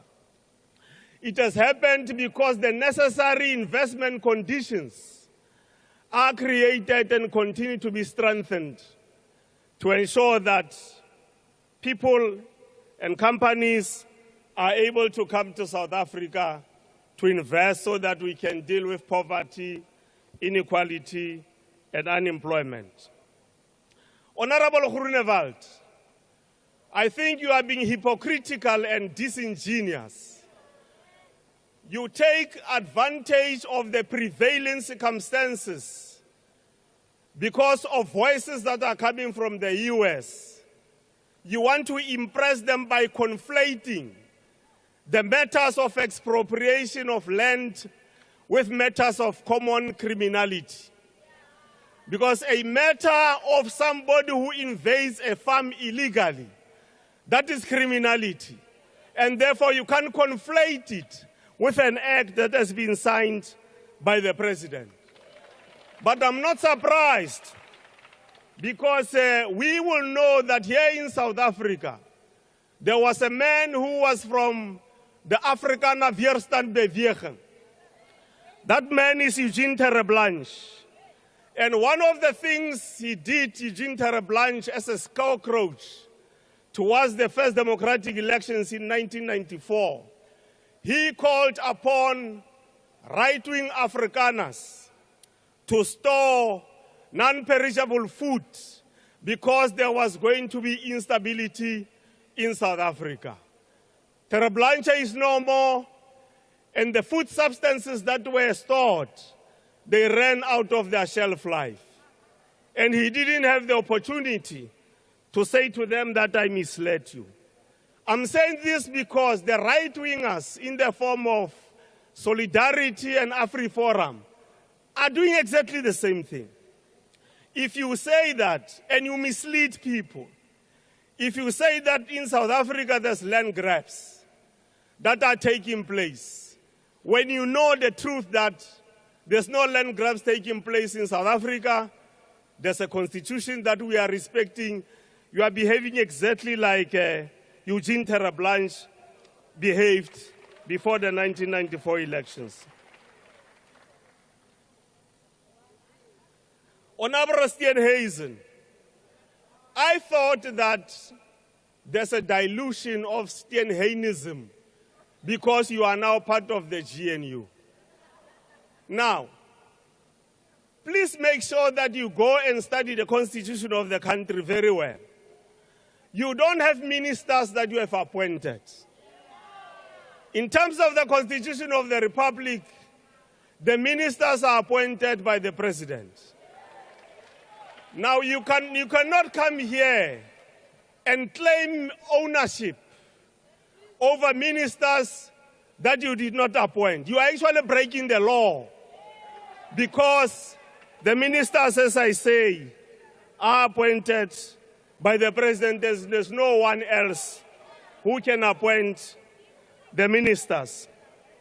President, we want to commend you for ensuring that you did not respond openly to President Kagame in as far as the situation in the eastern part of the DRC is concerned. Because what you were doing is to respect the channel of diplomacy that I established as a leader. And what you were doing, you knew that he is your brother, he is your African brother, and an opportunity to engage with him will come, like it happened over the weekend. Kobo fellow President, nkwa mogala tshwara thata isere go utla sebodu wa khao. Ke a leboga. Thank you very much, Honorable Member. Honorable members, there was one point of order that was raised during the sitting. That point will be considered and a pronouncement will be made at the sitting tomorrow. That brings us to the end of the list of speakers for today. The debate will resume tomorrow. I will ask all honorable members to please remain standing until the procession leaves the chamber.